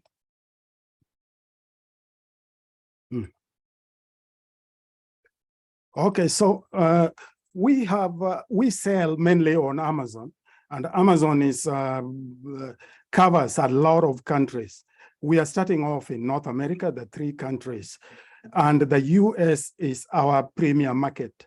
And there, 2/3 of the market amounts to about 224 million people. And if you compare that to the Canadian market, we are only about 30 million. And I'm roughly, well, estimating that also 2/3 of us are worried about the high cost of living. Well, the Mexican market is big, yes, but its purchasing power is low. So I'm only estimating about 10% of that population to be part of our market. So when you put all those together, you got a very sizable market. And although I'm showing a picture of shoppers here making a beeline for the doors here, but really it should be, you should see this in your mind's eye and not physically like that. So the way that it works is that we use a number of proprietary software. The first one is a proprietary software that shows us which products are selling on Amazon, which is the topmost online sales platform. And they are, one of them is these clogs here, unisex ones. And look at the prices here. This one, well, they started off at $50 and then they dropped it to $30.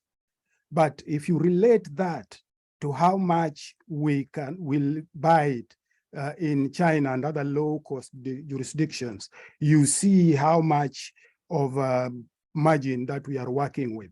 So they cost about $1.10, but look, they can be sold here for around $30, which is quite a large gross margin.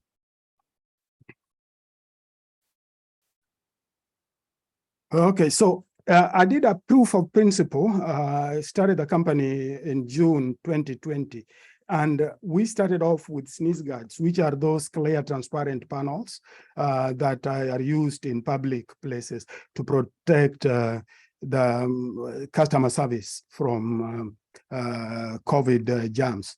So we were buying those at $8.60 delivered in Toronto. But we were selling the initial ones for $105. And there is, and this is 1 minute left.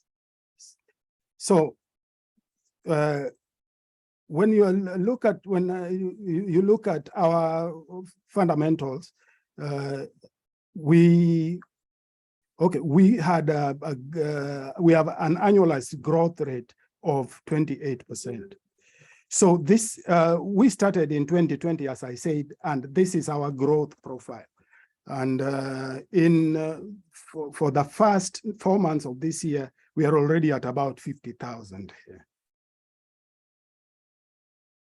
So I have one admin assistant here, and we are looking for, so we want to diversify into Shopify and also expand to India, which will be a growth market in terms of population as well as purchasing power. And then we also want to go into social media. So we are looking for 50,000 in order to scale up the market. And that we will use to buy inventory because Amazon handles all our expenses from the delivery of the goods up to the customer's door. And the return on investment is about 20% per annum. So, and that with that, we can pay repay the loan comfortably. So that is our requirement. So back to you. Okay, thank you very much for the presentation. Oh, sorry, can you hear me? Oh, yes, I can. Okay, sorry about that. Thank you for the presentation, Thomas. You're welcome. And I'll move it on to the judges now. Quinny, I see your camera's on, so I'll go to you. So first, I'd like to say, great presentation, clear and concise. Just be pretty much cognizant of time. As you can see, you ran out of time, and you have a good presentation. You know what you're talking about. So always try to practice prior to presenting. Practice. Keep your timer on, and make sure that you're actually providing all essentials information even prior to the time, the deadline allocated. In this particular case, I see you talked about your target market. You're working, you're targeting NAFTA, so that's a great target market. I mean, North America, there's also consumers. So you mentioned that you have you talked about the solution, your problem. So there's high cost product that you're trying to provide it at a lower cost, if I'm not mistaken. You also mentioned the solution, pretty much providing at a lower cost. You talked about the team. You have an assistant that's working with you. However, you missed a bit on the traction. I know you have a viable product, products, right? From what I see, you're using maybe Facebook as a software to generate and Google to determine which products are the most purchased, right? As you can see, you showed us the crop, the sandals that people are really pretty much purchasing these days. You're in a highly competitive market, right? Because a lot of people are doing, I'm not sure if you're doing drop shipping or you're actually holding inventory. That you didn't elaborate on. But a lot of people are really involved in purchasing from, for example, Alibaba, AliExpress, and then reselling. How do you plan to gain a competitive edge over the other individuals that are in this industry doing the exact same thing as you are? Yes, thank you very much for the question. And the way that what you have said is quite correct regarding the number of traders on the platform. Yes, because of the lucrative nature of the businesses, a lot of people have joined, but they are not a threat because they do not use the tools that we do. What we use is not Facebook or Google, but proprietary software. And that tells us exactly which products to buy. And then that is not the only thing. The other, we also use another software to find the products that we have determined using that software from the cheapest source. So that also gives us an added advantage. The other advantage that we have also is that we use the pricing is dynamic. So by that I mean that it is adjusted according to the competition, so that nobody will take the sale from our company, because it is that we set our prices dynamically based on how they adjust theirs. So with many of the sellers that we are talking about, they don't have all of those advantages. Sorry, back to you. Okay. Thank you. Thank you for the question, questions. And I'll move on to the next judge. So Gohar, if you have any questions or feedback for Thomas, you can go right ahead. No, sorry, I don't have any questions. Thank you. Okay, not a problem. Yummy, if you have any questions, you can go ahead. Yeah, just a very good presentation, Thomas. I just had a question. You mentioned you have a software that you use. Just out of curiosity, in the event, from what I can see, you are the business and the business is you. So what would happen in the event that you're unable to, I don't know, I always look at things of planning ahead. Is there anybody within your team that you have that actually has the same knowledge base to actually continue with this in the event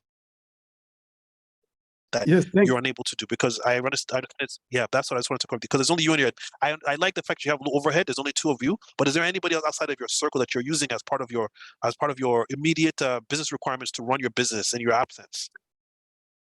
Thank you for the question. Yes, that contingency planning is yes, it's an essential thing. Yes, and we have it at the top of our minds. Yes, the admin assistant. I am also training her to the extent possible.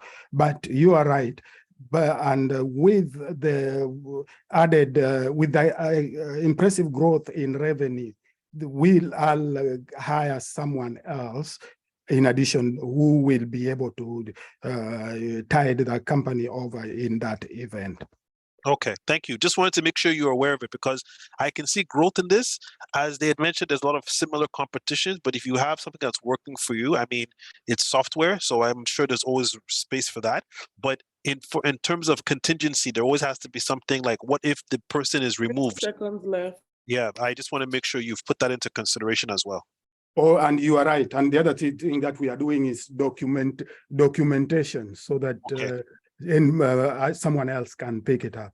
Okay, perfect. Standard process. That's very good. Thank you. Thank you for confirming that. Appreciate it. Oh, you're welcome. Okay, so thank you very much for the presentation, Thomas, and for the feedback as well, judges. We'll move on to the next and final presenter for today. So we have one more presenter on the list, Ingrid, and Ingrid's business is Griot's Polyglots. So Ingrid, you can go right ahead.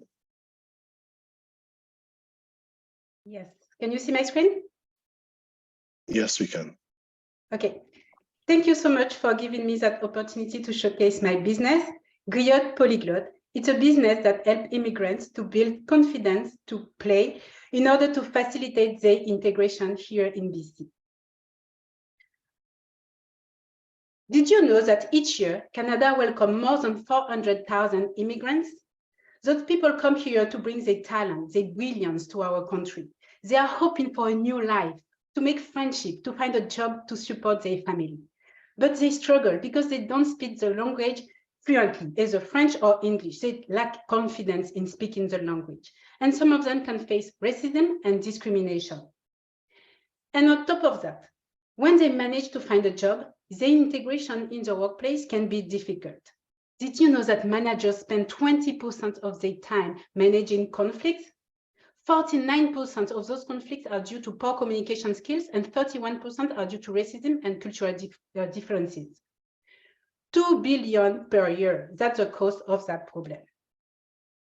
Those current solutions exist already. You can just go to learn languages through classes, or you can learn about diversity through conferences, seminars, and talk.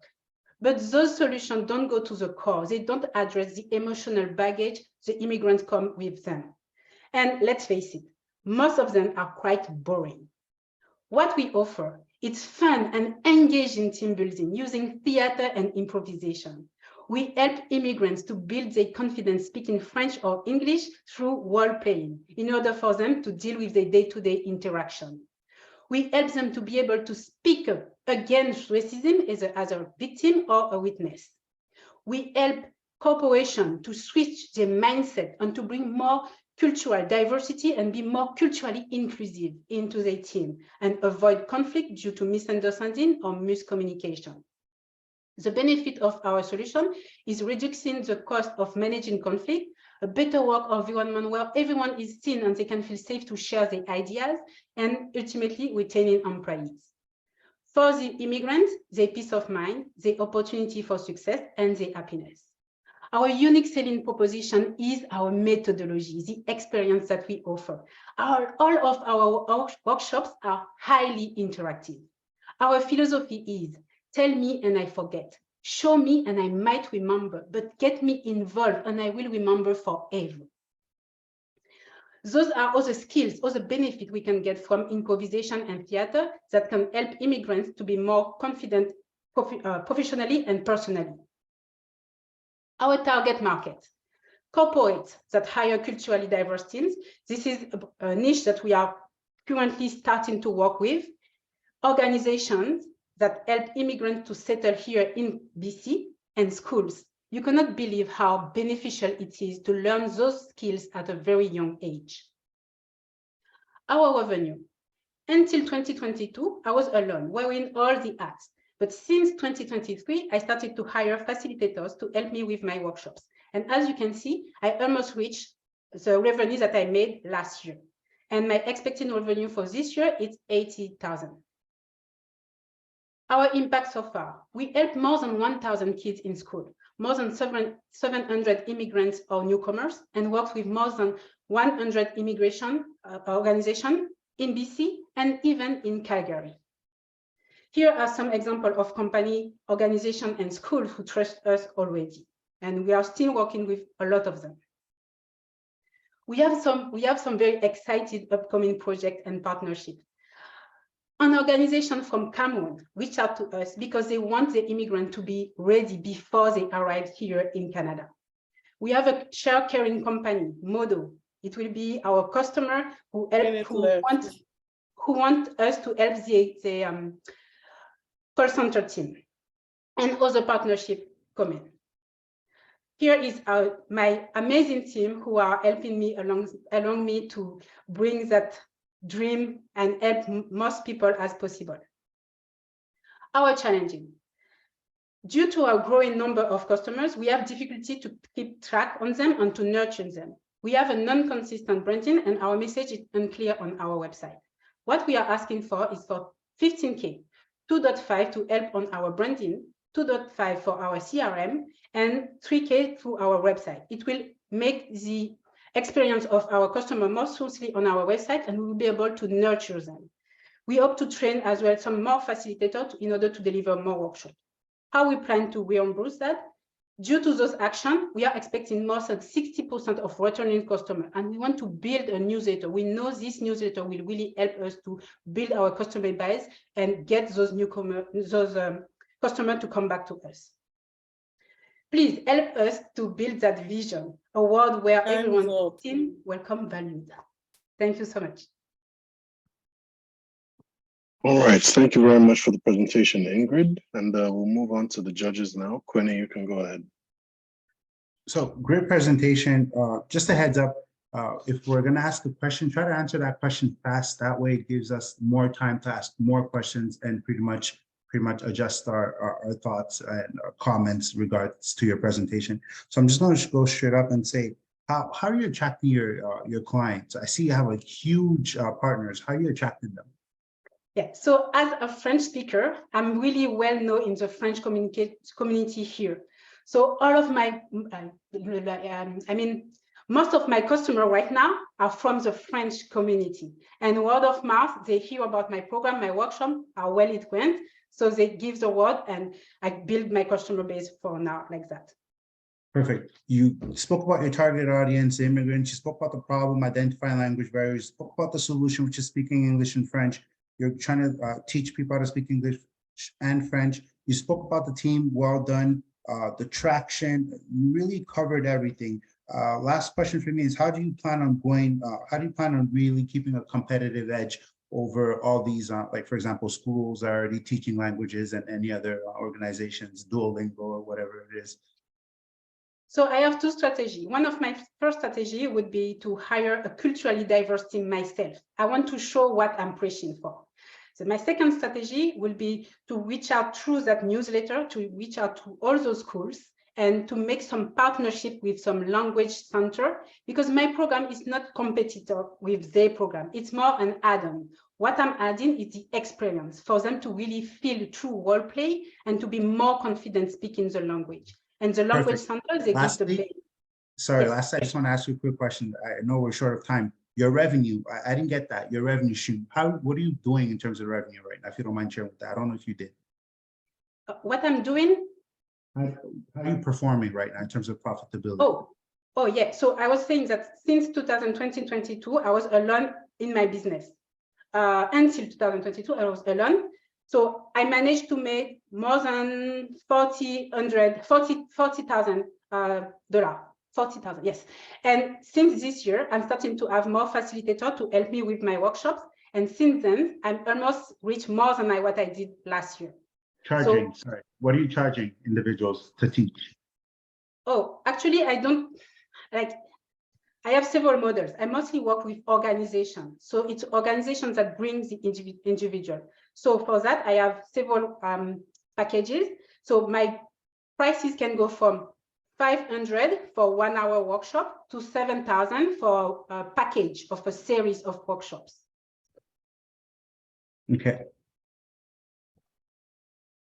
Okay, so thank you very much for the questions and feedback, Queenie. And thank you as well for the responses, Ingrid. And we'll move on to our next judge on the list. Yomi, if you have any questions for Ingrid, you can go ahead. Yeah, sure. Ingrid, very good presentation. I know there was a lot of information to condense. I just wanted to put in the fact that it seems like you've been doing this for some time now. One of the things I've actually noticed is that a lot of these things have actually, the catalyst to most of these business ideas was from the period of COVID. So, which is, I want to give kudos to all the people who are in this this group today for coming up with these ideas at such a short notice. So, I think one thing I would continue to suggest is that your collaborative effort will be one of the greatest assets you can continue to exploit in this period of time. And because you're working indirectly, it actually is helping you, because it seems that your word of mouth is been providing you with a lot of assistance in spreading your business. One of the things I did see was the challenge, which I wanted to bring, but you seem to have addressed it, is that you identified at the last slide, was that you're now looking at more facilitators because of the growth. Expansion of a business is a big concern. So you have to think projective-wise, how do I cater for my crowd?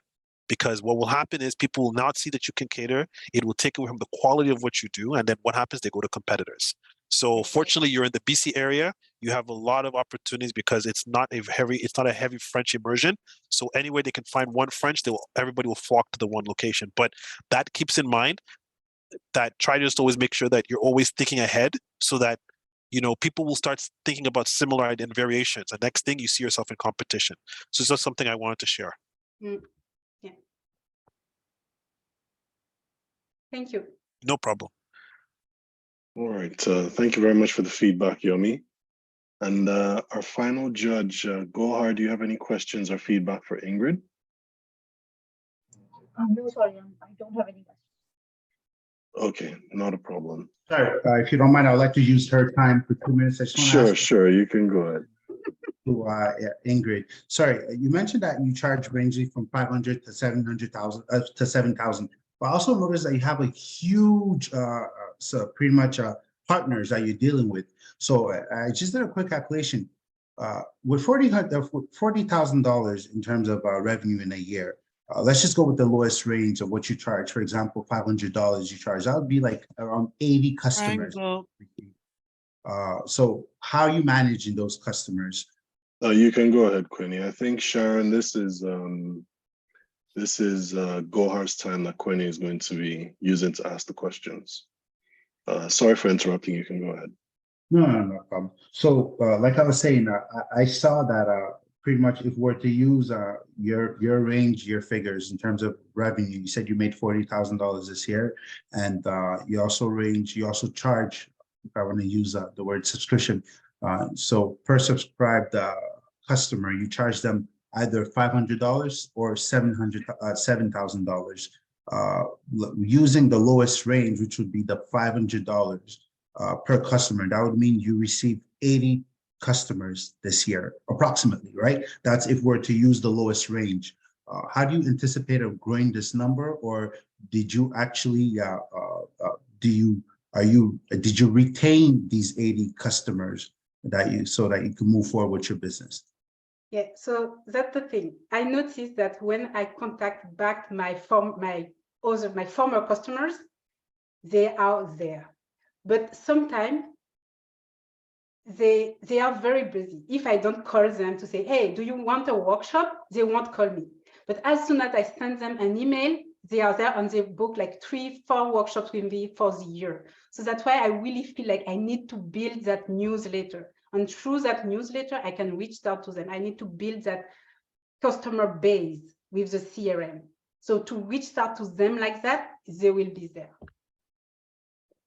30 seconds. My weakness right now with my business, not having a way to nurture and to communicate with my customers. I have to do it manually. Queenie, you're muted, actually. All right. Have you created a strategic plan to retain these customers? Yes, but Yes, I do have one, which is contacted them through the newsletter, send them emails about workshops that I already done, and send them like, for this month, this is the workshop I done. This is the new workshop that's available for this next month. And also, how to say that? I'm aligning my workshop through the curriculum in the school. So whatever workshop I'm given, like each month, it's aligned with what they need in the curriculum. Okay, thank you so much. Great presentation. Thank you. Okay, thank you very much for the feedback, judges, and thank you for that presentation as well, Ingrid. So this, we've reached the end of our presenters today for day one of CASA Foundation's Spring 2023 Pitch Masters competition.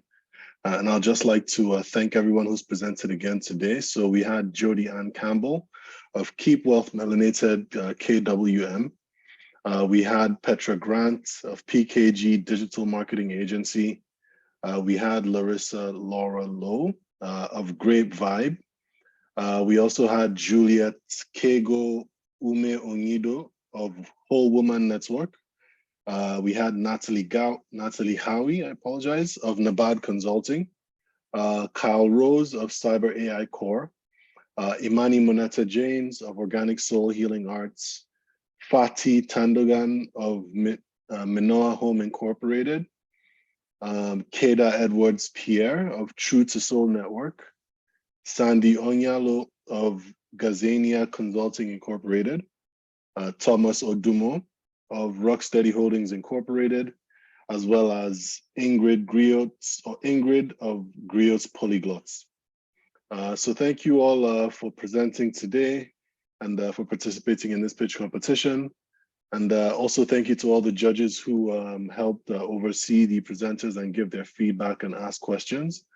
So we had architect Olushola Oyelade, Ida Slovato, and the three judges who were part of this final session. So we had Gohar Azam, Oluyomi Muir, and Kwene Guzoraki. So each of your contributions have added to the rich and fulfilling session that we've had today, exploring the ideas of each of these entrepreneurs. So up next after this, we're going to have the judges go into a separate Zoom call to evaluate the performances of each of our presenters. And they'll be supported again by the CASA Foundation staff at Berry.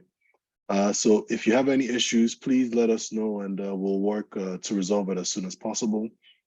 But just to kind of refresh everybody's mind, so each of the presenters will be graded on a scale of 1 to 5 based on 11 criteria. So the target market, problem or need, solution, team, board and advisors, traction, competition versus competitive advantages, their revenue model, their strategy, so demonstrating their key expenses and their time efforts, exit opportunity, investment terms, and strategic value. So judges, thank you again for your engagement and feedback. And thank you to all the presenters who presented your ideas. As mentioned earlier today, today is day one and tomorrow will be the second day of this 2-day virtual Pitch Masters competition event. So please join us again tomorrow to show support to each of the presenters. We look forward to getting the results back by Thursday. And I'm sure all our presenters are hoping that judges, you saw the value in their businesses and their pitches. So the winners of the presentations from today and tomorrow will be announced at CASA Foundation's Africa Day celebration on Thursday, May 25th, 2023, so this week. So please join if you can. It's going to be at the Grand Ballroom in the Toronto Board of Trade building. It's located at 100 Queens Quay East, Suite 1600 in Toronto. So aside from the awards or prizes, there'll be panel discussion and keynote presentations. So for those of you who are able to show up in person, if you don't have it already, please contact the CASA team for details to attend the day's main event. And for those who can't, please contact the office as well to see if there's a Zoom link that can be provided for those who are unable to attend physically. So we've reached the end of today's session. I would encourage each of the presenters and entrepreneurs as well, whether you did or didn't present, to share links to your website, your social media page, and contact information in the chat for networking purposes.